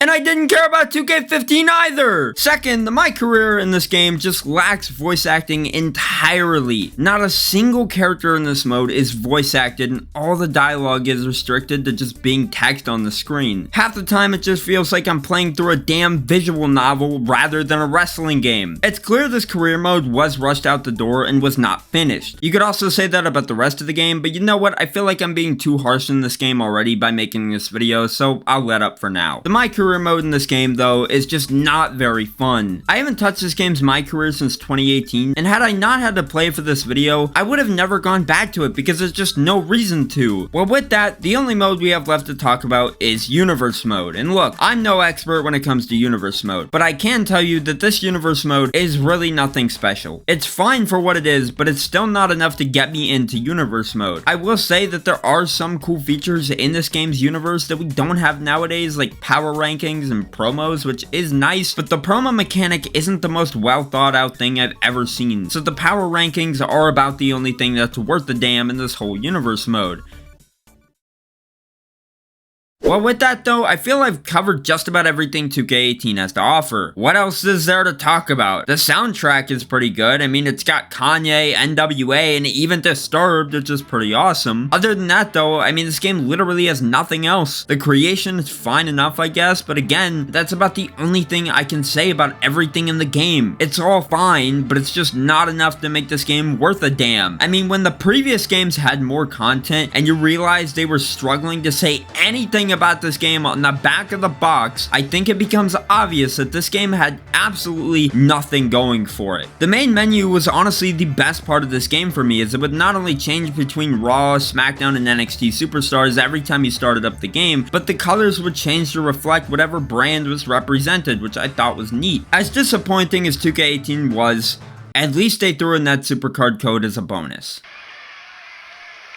What? I love Supercard. I think it goes without saying that WWE 2K20 was one of the worst WWE games ever made. The game was so bad to the point that it single-handedly killed the WWE 2K series as we once knew it. After the disastrous launch of 2K20, it was announced that 2K21 wouldn't be happening, and it left me, as well as many others, wondering what the hell was 2K gonna do in 2020? Without a 2K21, it looked like we just wouldn't be getting a WWE game time in 2020, which would have been the first time a WWE video game had skipped a yearly release in ages. This is 2K we're talking about though, so of course they weren't just gonna go without releasing a game that year. WWE games are an easy moneymaker for them. They could put out anything, and as long as it has the WWE branding on it, it'll make them money. Anything. Released in September of 2020, WWE 2K Battlegrounds was a very different type of wrestling game compared to what we were used to. It was more of an arcade-style wrestling game, similar to a game like WWE All-Stars. All-Stars, though, was the true pinnacle of arcade wrestling games, and when playing 2K Battlegrounds, it's clear that the game takes quite a bit of inspiration from All-Stars as far as the gameplay is concerned. Now, from the trailers and everything we'd seen before this game's release, it looked like this game finally might have been what me and everyone else in the WWE games community have been dreaming about for years. Battlegrounds was the closest we were ever gonna get to an All-Stars 2, but the question remains, was the game good? You read the title, what do you think? Now don't get me wrong, Battlegrounds isn't the worst thing I've ever played. When I say the game is bad, I'm more so referring to the fact that the game just feels half-baked and unfinished. The basis for a fun arcade-style wrestling game is there in Battlegrounds, and if the developers were given more time to develop the game, it could have easily been a hell of a lot better than what we got. The main issues I have with the game just stem from the weird and unpolished art style, the tedious grind to unlock everything in the game, and the general gameplay just being pretty shallow and unresponsive. It's very obvious this game was only put out so 2K could have some sort of WWE game to release in 2020, so putting out a quality product was the last thing 2K had on their mind.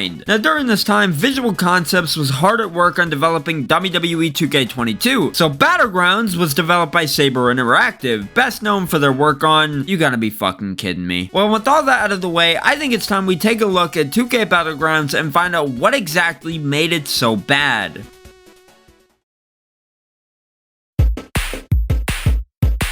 The gameplay of 2K Battlegrounds is honestly pretty underwhelming. On the surface, the gameplay in Battlegrounds looks very similar to WWE All-Stars, which would surely mean that it's just as fun as All-Stars, right? Unfortunately, it's quite the opposite, as unlike All-Stars, where the gameplay is actually engaging and fun, Battlegrounds gameplay just ends up feeling pretty lackluster in comparison. There's just not much to it at all, and I think the main problem is that every wrestler feels the exact same. 2K Battlegrounds tried to replicate the class system from All-Stars and put each group of superstars into their own unique category. There's 5 classes in total, consisting of Brawler, Powerhouse, High Flyer, Technician, and the All-Rounder. All the classes have their own unique combos and special moves, but when you realize that all the superstars just have the same moveset aside from their signature moves, the class system really means nothing. Every Powerhouse will play the exact same. Every Technician will play the exact same. It doesn't matter who you play as, every superstar will just play the exact same as one another. Now, as far as the core gameplay goes, the striking just feels pretty unresponsive, as there's always these brief pauses in between each attack for some odd reason, and the combos are basic as hell. Remember in WWE All-Stars when you could knock your opponent in the air and wail on them to hit a satisfying combo? The game let you knock your opponent all over the place, and from there you'd be able to pull off some pretty cool combos. Yeah, Battlegrounds doesn't have any of that. Instead, the combos are incredibly basic and knock your opponent to the ground every single time. There's no way to string together combos whatsoever, and for a fighting game like this, that's just pretty fucking pathetic. Occasionally you'll be prompted to hit a specific button to reverse a move, but it's really not that engaging. It requires no skill whatsoever because all you have to do is press the correct button and bam, the move is reversed. It's nowhere near as good as All-Stars reversal system, which actually required skill with its timing-based reversal system. Reversals should be harder to do, so when you actually pull one off, it feels rewarding. When I press A because the game told me to press A, I don't feel like I actually accomplished anything. The only thing that legitimately requires any sort of skill in this game is parrying, but half the time I hardly even needed it. I think that's the main problem with Battlegrounds, is that it loses all the charm that All-Stars had. Even the entrances in Battlegrounds just feel extremely generic and soulless. The superstars drop in from crates and do their entrance motion while looking like they don't want to be there. Well, if I was in 2K Battlegrounds, I wouldn't want to be there either. Now, one thing this game has that All-Stars didn't have is power-ups, and these are the worst excuse for power-ups I've ever seen. They hardly do anything and might as well just be cosmetic. The two biggest power-ups are Fists of Fury and Unblockable Force. Fists of Fury just lights your fists on fire and increases your damage, while Unblockable Force makes your attacks unblockable. The power-ups could have been cool, but they just didn't do enough with them to make them worth a damn. Speaking of things not being worth a damn, the arena selection. It sucks. I imagine the arena selection pitch went something like this. Alright, we need arenas for our shitty arcade wrestling game. Sir, I got it! Florida!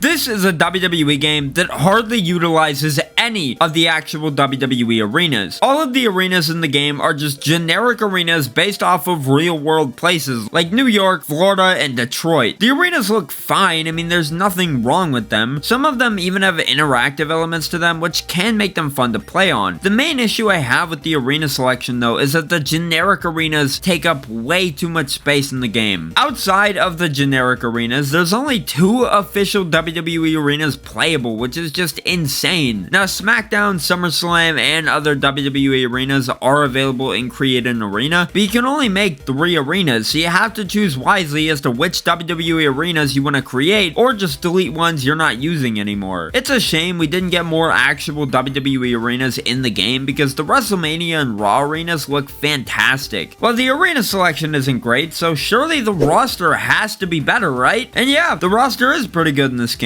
There's over 140 superstars to choose from, and some even have alternate attires you can pick from. Some of the superstars in this game were people that had never even appeared in the 2K games by this point, which is pretty awesome to see. Guys like Doink the Clown, the Boogeyman, and Yokozuna all made their WWE 2K debuts here. Yes, Yokozuna was in 2K14, but as I've said many times before, that was a THQ game, not a 2K game, so it doesn't count. As good as the roster is, it does come with a catch, as each superstar is locked behind a pretty significant paywall. Either pay $15 for the DLC, which unlocks all the superstars in the game, or grind for hours and hours to unlock them without paying a single penny. Now I know what you're thinking. Well, Shadow, I'll just pay the $15 and unlock everything. Wrong! If you go out of your way to buy the DLC nowadays, you'll be pretty disappointed to find out that it just doesn't work. Thankfully, it seems like not every platform is affected, since the DLC worked just fine on the Switch version when I bought it over there. The Steam version though seems to be where the DLC just doesn't work for some reason, so if you're playing on PC, do not buy the Ultimate Brawlers Pass for 2K Battlegrounds. Matter of fact, don't buy this game at all. Well, now that I've successfully wasted $14.99 on a broken DLC, let's take a look at the match types. Now, as I've said in the past for games like Fire Pro Wrestling and WWE All-Stars, I don't expect much for match types when it comes to these types of wrestling games. They don't need a whole variety of match types to be fun, just as long as the match types that are on offer are fun in of themselves. That being said, the match types in Battlegrounds are pretty terrible. Normal matches are about as bare bones as you can get. Other than that, there's the steel cage match, which is just fucking stupid. The steel cage match has never been one of my favorite match types in WWE games, but this game just completely butchers it by adding in money as something you have to collect to win. Rather than the sole focus just being on escaping, you first have to collect a specific amount of money, and then you're given the opportunity to escape. Escaping in this game isn't even hard, as all you have to do is climb to the top of the cage, hold whatever button it tells you to hold, and bam, you're out. I think the way All-Stars handled steel cage matches was way better, as every time you tried to escape, you had to do some sort of minigame to work your way up the cage. I'm sure there's someone out there who enjoys this money mechanic, but personally, I'm just not a very big fan of it. Now, the most fun match type in the game is by far the Royal Rumble, since it's constantly moving and actually feels pretty enjoyable to play. Although after you played one Royal Rumble in this game, you've pretty much experienced all the match type has to offer. The last notable match type is Gauntlet, and I mean, it's a gauntlet match, alright? Other than that, there's the Battleground Challenge, which just sees you picking one of your custom superstars and grinding through 165 challenges, which is pretty damn tedious. King of the Battleground, which is literally just King of the Hill, and the worst part is that it's online only, so when the servers inevitably shut down for this game, the mode will be completely inaccessible, which honestly kind of sucks because it can be pretty fun. Now, you may be wondering why I haven't showed you any gameplay of King of the Battleground yet, and that's because nobody plays this game anymore. Here, you want to see gameplay? There.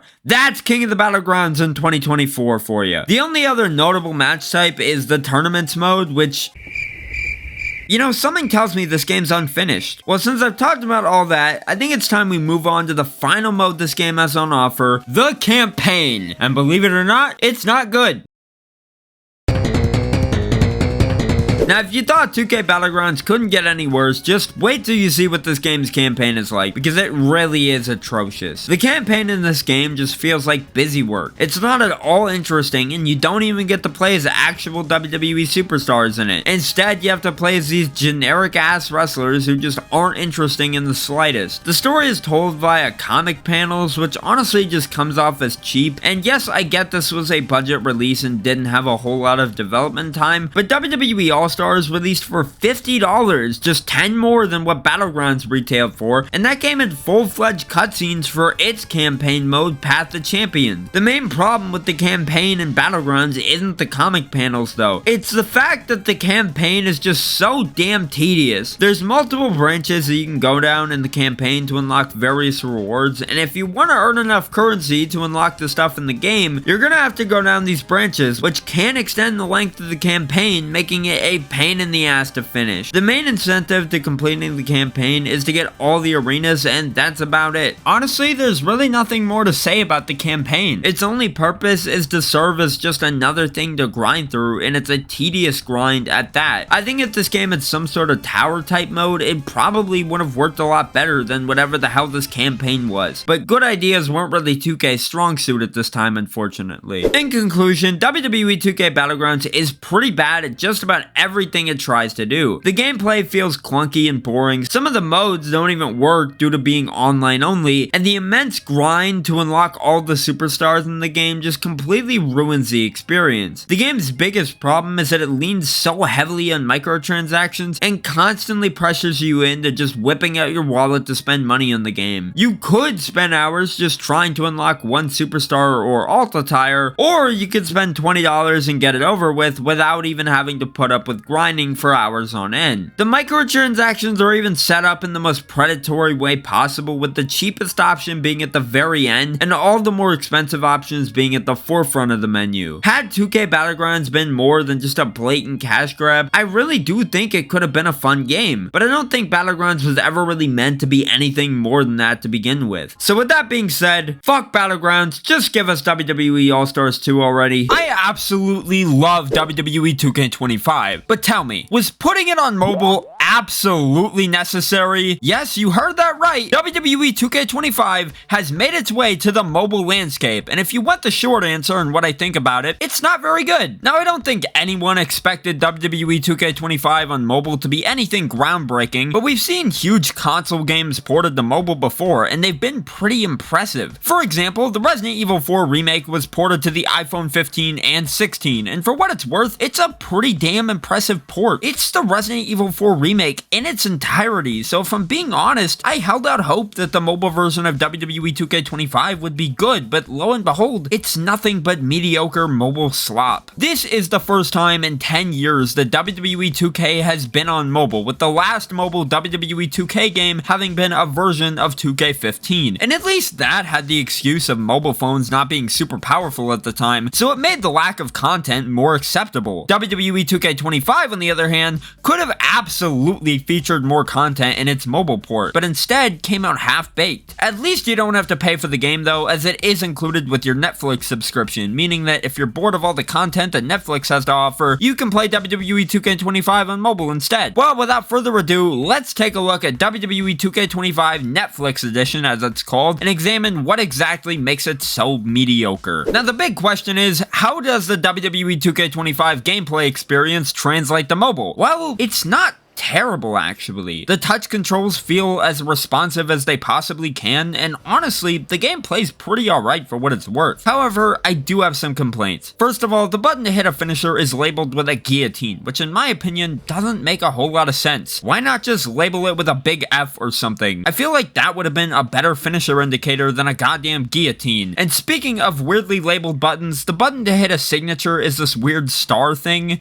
Why? Again, why not just label it with a big S. I feel like it would have been far less confusing. Now, unfortunately, there's no way to connect a controller to use with the game, so due to the lack of controller support, you're pretty much forced to use the touch controls even if you don't want to. Now, other than the weird touch controls, the game plays exactly like 2K25 on console. You have your combos, your heavy strikes, and your light strikes. Every animation is the same, every move is the same. However, there are some weird little differences that I noticed. First of all, the arenas are filled with Netflix branding, letting you know that this game was in fact brought to you by Netflix. Second, the entrances are cut down severely, so instead of getting full entrances, you just get 2 or 3 scenes of your wrestler making their way to the ring. It's very underwhelming and just feels incredibly lazy, as modern smartphones are more than capable of handling full entrances. And third, there's no arena selection in Exhibition, so you're pretty much forced to play in whatever arena it gives you, which in my experience has just been Smackdown and Raw. There's also no title matches either, which is pretty weird, but whatever. Visually speaking, the game doesn't look terrible, especially for being a mobile conversion of 2K25. Now, of course, it's not perfect, but it's fine for what it is, and it looks pretty comparable to the PC version on low settings. As far as match types go, there's not a whole lot on offer. The only match types this version of 2K25 has is one-on-one with a no DQ variant and tag team plus a no DQ variant of that. That's it. I get it's a mobile game, but when the RE4 remake in its entirety coexists on the App Store with this, it's hard not to expect a little more. But then again, I could just be a whiny little bitch, so who cares what I say? Well, what about the roster? Well, unfortunately, we don't get the full roster here. Instead, they give us a small selection of superstars, and honestly, the ones they gave us aren't bad. We get Cody Rhodes, The Rock, Undertaker, Randy Orton, CM Punk, pretty much all the names you would expect to see. No Kane though, I just thought that was kind of funny. The roster though is fine for what it is. It gets the job done, and honestly, it could have been much worse. Thankfully, everyone is already unlocked too, so you don't have to do anything special to get the one superstar you wanted to play as. Now that I've talked about all that though, let's move on to the extra modes, and don't worry, this won't take long at all. So outside of your normal exhibition mode, what else is there to do? Well, you have online multiplayer and a career mode. That's it. No showcase, no My Faction, no nothing. Now, while I hate My Faction with a passion, I just have one question. Why is it not here at all? You know, the place where it belongs. My Faction is literally the perfect mode for mobile. It's meant to be grinded basically 24/7. It's littered with microtransactions, and it's the perfect pick up and play type of game. So why not put it on mobile? You put it on console where it doesn't belong, but the moment you release 2K25 on mobile where the mode would fit better, that's when you decide not to include it? 2K, I just don't get you at all. Showcase at least makes sense as to why it's not included, because dear god, I can't even imagine trying to play Showcase on mobile, but it would have made so much sense to put My Faction on mobile. Well, other than that, there's the online multiplayer, which is already dead, very cool, and career mode. It's bad. So that was WWE 2K25 Netflix edition. And I gotta say, while it's not as bad as I initially expected it to be, it's still not a good version. There is literally no reason to play this, especially when 2K25 on the Switch 2 exists. Plus, you can't play this without a Netflix subscription. And I bet some of you didn't even know Netflix offered games with your subscription. WWE 2K25 on Netflix doesn't need to exist, and there's no reason for you to play it whatsoever. Now, if you excuse me, I'm gonna go cancel my Netflix subscription because I never want to play this version of 2K25 again. Over the past few months, I've taken a look at a lot of wrestling games. Some good, some bad, some straight up ugly, Battlegrounds. But there's one variety I haven't fully explored yet, and that's the weird wrestling games. Now, there's a lot of weird wrestling games for me to talk about. For example, The Simpsons Wrestling. I could talk about that game, but in order for me to do that, I'd have to be dead first. Well, if I'm gonna talk about weird wrestling games, there's only one game to start with, and that game is none other than WWE Crush Hour. WWE Crush Hour is the wrestling game that's less about actual wrestling and more so about cars and destruction. Now, when I think of what would make for a fun wrestling game, vehicular combat isn't the first thing that comes to mind, but apparently THQ thought otherwise when they decided to come up with this mess of a game. WWE Crush Hour is by far one of the weirdest and most obscure wrestling games I've ever played, and I genuinely have no idea why it exists. The game takes everything you know about the WWE from the arenas, match types, and even the superstars themselves, and converts all of it into a demolition derby vehicular combat game, which I didn't even think that was something that was possible.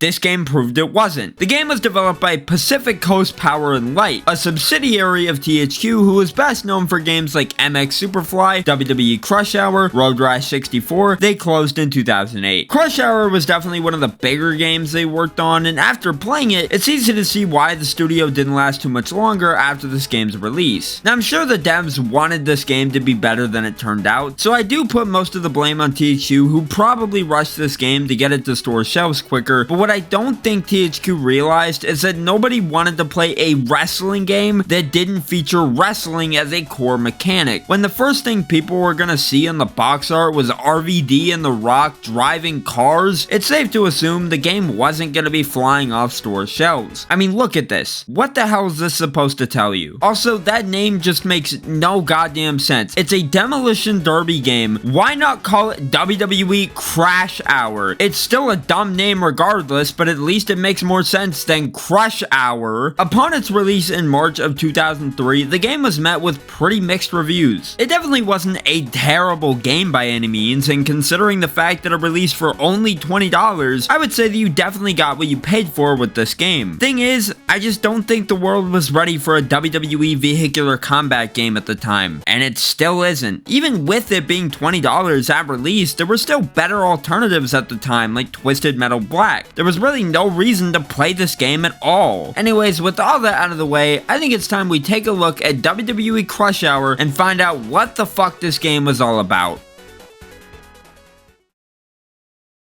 Alright, let's get the positives out of the way. The game looks pretty alright for 2003 standards. The arenas look cool. Now who's ready for me to bitch? Yeah, unfortunately, that's about where the positives end when it comes to this game. The rest of the game is pretty shallow and overall not very good. The biggest problem with the game is the gameplay, because somehow they managed to make driving in this game feel like shit. Trying to drive in this game feels like trying to drive over ice since you're constantly sliding all over the place. I would much rather drive around in GTA 4 for 5 hours straight than drive in this game for 10 minutes. Not to mention accelerating in this game always feels like a death sentence because you'll almost always lose control over your vehicle and drive off the arena. I will get to the arenas later, but my god, these arenas were just not built for vehicular combat. Well, now that I've established just how terrible the driving is, we might as well talk about the core gameplay and the match types because they're pretty interesting to say the least. Essentially, the gameplay of Crush Hour just boils down to drive around an arena and kill your opponents. You heard that right. Kill your opponents. This is probably the first and only time I've ever seen the word kill used as one of the main objectives in a WWE video game ever, and it really threw me for a loop the first time I saw it. Murder isn't a common thing in wrestling games, so the fact that I'm being told to kill my opponents in this game is pretty wild. Moving on to the match types themselves, there's quite a few to choose from. Most of the match types in the game share the same objective: reach a specific number of KOs and win. Some match types shake that up though, like the gauntlet match where you have to collect a certain number of stars rather than going for KOs, or the steel cage match which has you and your opponents fighting over a contract in a steel cage. Even with the little bit of variety in the objectives to the match types, it's still not enough to prevent them from getting repetitive over time. Sure, you could make the argument that this isn't one of those games you're gonna play for hours on end, but if you're playing this game with friends, the last thing you want is for everyone to get bored because the matches got too repetitive. Some of the match types aren't even all that interesting, like hardcore for example, which sounds like it'd be more exciting than it is, but no, all you have to do to win is hold on to the hardcore championship for a certain amount of time without losing it. The Royal Rumble could have been cool if it was about eliminating your opponents, you know, like the actual Royal Rumble match, but instead you and your opponents have to fight over a crown. Now I say fight over, but in reality, when your AI opponent gets the crown, the game just ends, so it's less of a fight with your opponents and more of a fight to just keep the damn game going. Honestly, the best part about the match types is the arenas the matches take place on. It's so cool seeing these shows like Smackdown and Survivor Series turned into these over-exaggerated demolition derby arenas. All of the arenas look fantastic as far as the visuals go, but gameplay-wise, they just do not work. Some of the arenas like Raw and Smackdown are fine since those are closed arenas, but stages like Bottom Line and Running the Gauntlet are by far the worst since you constantly have to watch how fast you're going, otherwise you're bound to fall off the edge of the levels. As for the gameplay, it definitely leans on the shallow side of things, as all you really do is shoot and ram your opponents. It doesn't feel nearly as engaging as something like Twisted Metal because it hardly has any depth. There's power-ups you'll find around each arena, but other than that, the gameplay really has nothing else going for it. It just feels like the devs took the gameplay of Twisted Metal Black and stripped it of everything that made that game's gameplay as fun as it was. It's not to say you can't have fun with the gameplay of Crush Hour, it's just after a while, that gameplay loop of shooting and ramming your opponents will get old pretty quickly. Now that I've talked about the gameplay and match types, I want to go ahead and talk about the roster, and honestly, it's not all that bad. First off, we have to get the negatives out of the way. The models for the superstars in this game are god awful. Now look, I get this is a game from 2003, but even Smackdown Just Bring It had better looking models, and that game came out in 2001. I understand they may not have had the biggest budget when it came to the development of this game, but I feel like they could have at least done something to make these models look just a little better. Hulk Hogan looks pretty dumb, and RVD looks more baked than usual, which is saying something. The game features the most notable superstars from that time period, like Undertaker, Kane, the Hardy Boys, etc, etc. Honestly, the selection of superstars isn't bad, but for some odd reason, Eddie Guerrero just isn't in the game. Yeah, put 2003 pre-motorcycle Chuck Palumbo in the vehicular combat game, but not Eddie Guerrero, the guy who was famous for literally riding a lowrider to the ring during this time. Each superstar has their own unique vehicle equipped with different weapons, all having their own stats such as speed and strength. I will say that the cars themselves are pretty well designed and fit each superstar really well. Undertaker is a motorcycle with coffins on the front, Brock Lesnar is a giant fucking armored truck, and of course, William Regal has a British roadster because, well, he's British. The devs honestly did a pretty great job at taking the gimmicks of all the superstars and turning them into cars. It's just a shame the rest of the game isn't all that great. As shallow and repetitive as this game is, I will say that it is at least more fun with friends, which is honestly what matters the most for a game like this. If you're playing with AI the whole time, yeah, it's gonna be pretty fucking boring. But if you have one or more friends to play it with, it can make for a pretty fun time. Good luck trying to get your friends to play WWE Crush Hour with you though.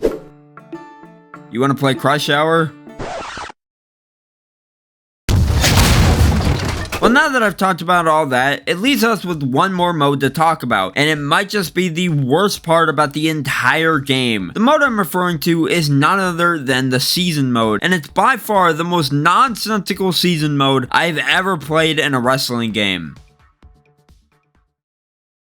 Now, if you were expecting this game to have a good season mode, I have no idea what else to tell you because the season mode in this game is genuinely the worst thing I've ever played. The season mode in this game sort of works like the season modes that you'd see in the actual WWE games around this time, as you pick a superstar to play through the mode with and then play through a series of matches. The season mode lasts 17 weeks, which sounds like a lot. I mean, that is 17 matches you get to play, so what's the big deal? Well, the biggest problem is that each match in the season mode is the same damn thing. I already talked about how bitch basic the modes were earlier in the video, so imagine playing those 17 times in a row. Yeah, it wouldn't make for a very fun experience. The thing is that this season mode could have been legitimately interesting considering the story they built up for this game was actually pretty cool. The story is really simple, but it's still interesting enough to where it could have made for an awesome story mode. Essentially, Mr. McMahon took over all the networks and created a Demolition Derby show featuring 30 WWE superstars. As you play through the season mode, you'll see cutscenes with different superstars in various reality show settings. They're really charming and are, in my opinion, the best part about the whole mode. Aside from the cutscenes, the season mode just feels really repetitive and the matches don't really feel like they're leading to anything, so once you do make it to the final fight against Mr. McMahon himself, it doesn't really feel that special. If the season mode was shorter, I'd probably enjoy it more, but 17 weeks of doing the exact same thing is just not my idea of fun. The objective mode for each match always boils down to kill 10 opponents in a free-for-all, which is already incredibly tedious when you have to do it in one match alone, but having to do it for multiple in a row is just on a whole nother level of bad. All in all, Crush Hour season mode isn't anything special, and if you've never played it, you're not missing out on much. With that though, I think it's time to end the video because I don't know how much more of Crush Hour I can take.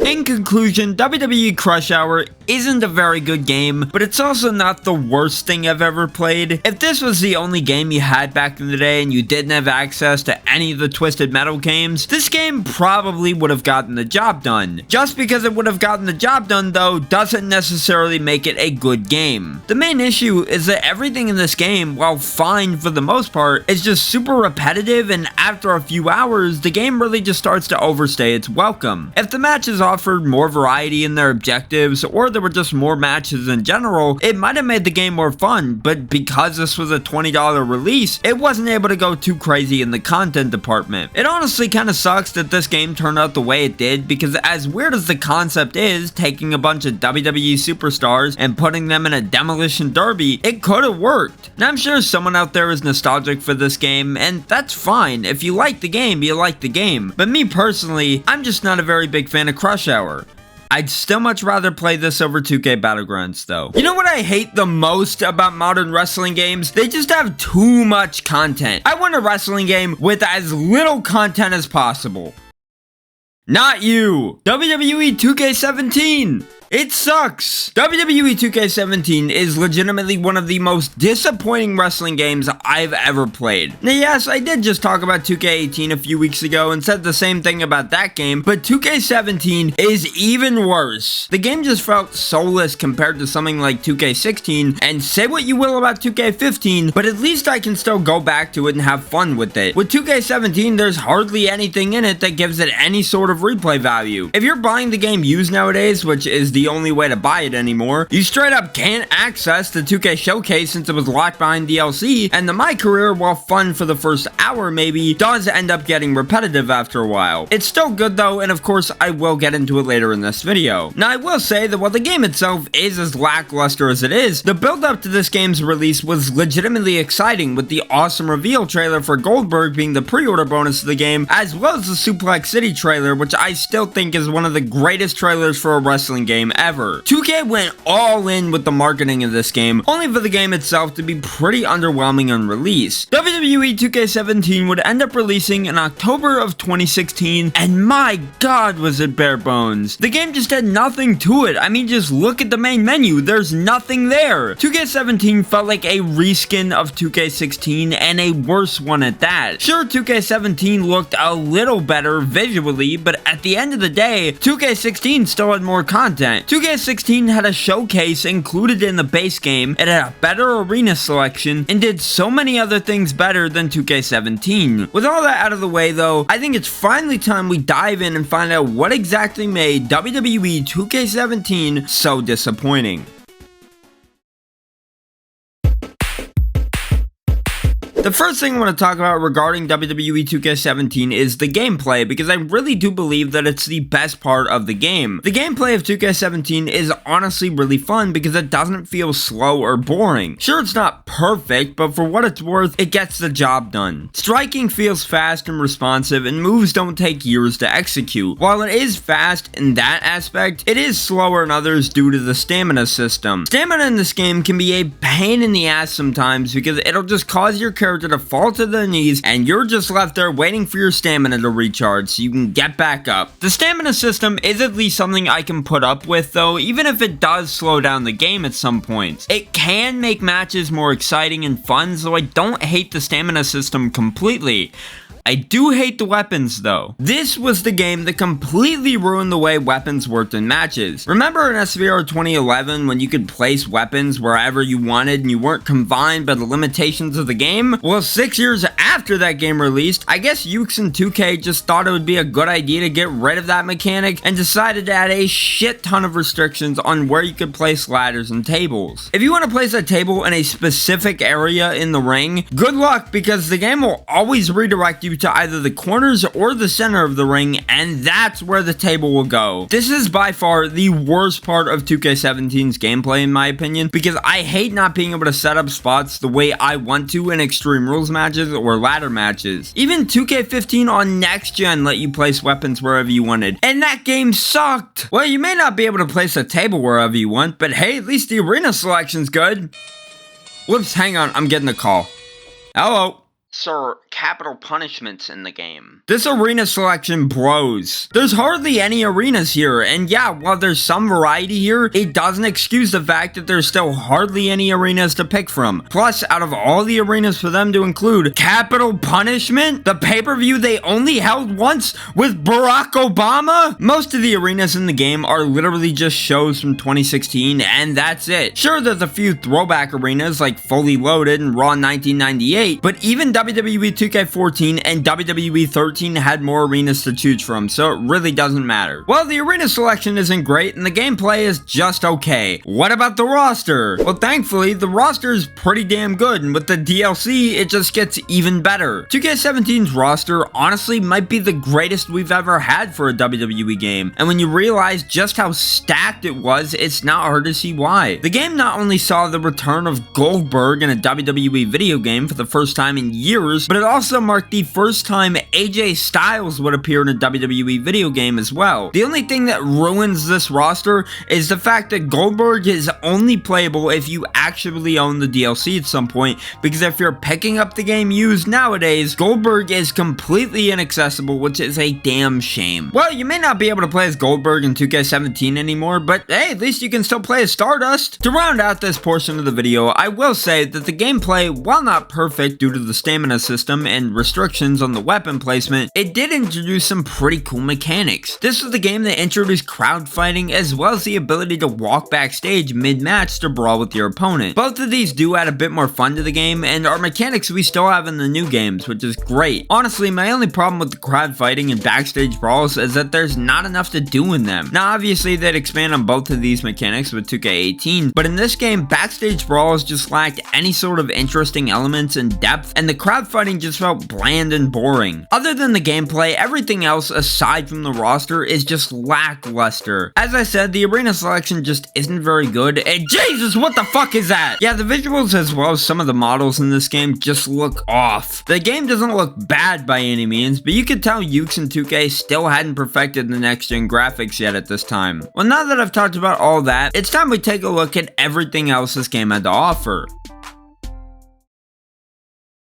Now, when it comes to extra modes, 2K17 is severely underwhelming as there's just nothing here. If you never bought the DLC showcase, your only options for modes are My Career and Universe mode. It really sucks that an entire mode was locked behind DLC that's not even available anymore, but oh well. Honestly though, if you never picked up the showcase DLC, you're not missing out on much. The showcase in this game was centered around the Hall of Fame class of 2016, which consisted of Big Boss Man, Jacqueline, the Fabulous Freebirds, Sting, and The Godfather. This showcase has always been my least favorite, and the only benefit it really has is that you get all those superstars as playable characters. The showcase itself is very short and just isn't very good. You get to play through 1 or 2 matches from each superstar's career, and while the matches are fine, it just feels like the whole showcase was thrown together at the last second so 2K could make a quick buck off of selling it as DLC. I will say, as much as I don't like this showcase, it does at least end with a pretty cool dream match type thing with Papa Shango versus The Godfather. Now that I've talked about the showcase, I think it's time we talk about the My Career, and you know what? It's not bad. It doesn't force you to follow any sort of special objectives, and you're more or less just free to play out your career the way you want to. The My Career in this game is honestly pretty in-depth with rankings for various titles, an option to see where you stand with the Authority, and a rivalry system that works really well. When you have a match with a rival, the game will add in various cutscenes to show just how heated the rivalry is. The only downside to this My Career is that there's no voice acting at all, which honestly kinda sucks. The rest of the My Career is really good though, and it's a shame we haven't gotten one as good as this in a while, because I honestly really enjoyed the My Career in this game. The last mode in this game is of course Universe mode, and if you've been with the channel for a while, you know I'm not a big Universe mode guy, and the Universe mode in this game just isn't all that. Now, this game did introduce the promo system into Universe mode, which on paper is a cool mechanic that could have worked well, but there's a reason we don't see promos anymore in the newer games. The promos in this game were just not very good, and it all falls on the writing. I swear, not a single line of dialogue written for the promos in this game are any good, and it sucks because, as I said, said, promos could have been cool, but instead they ended up fumbling them pretty hard. Other than that, I mean, this is just the same universe mode we've known for years, so the amount of enjoyment you'll get from this universe mode really just depends on how big of a fan you are of the mode.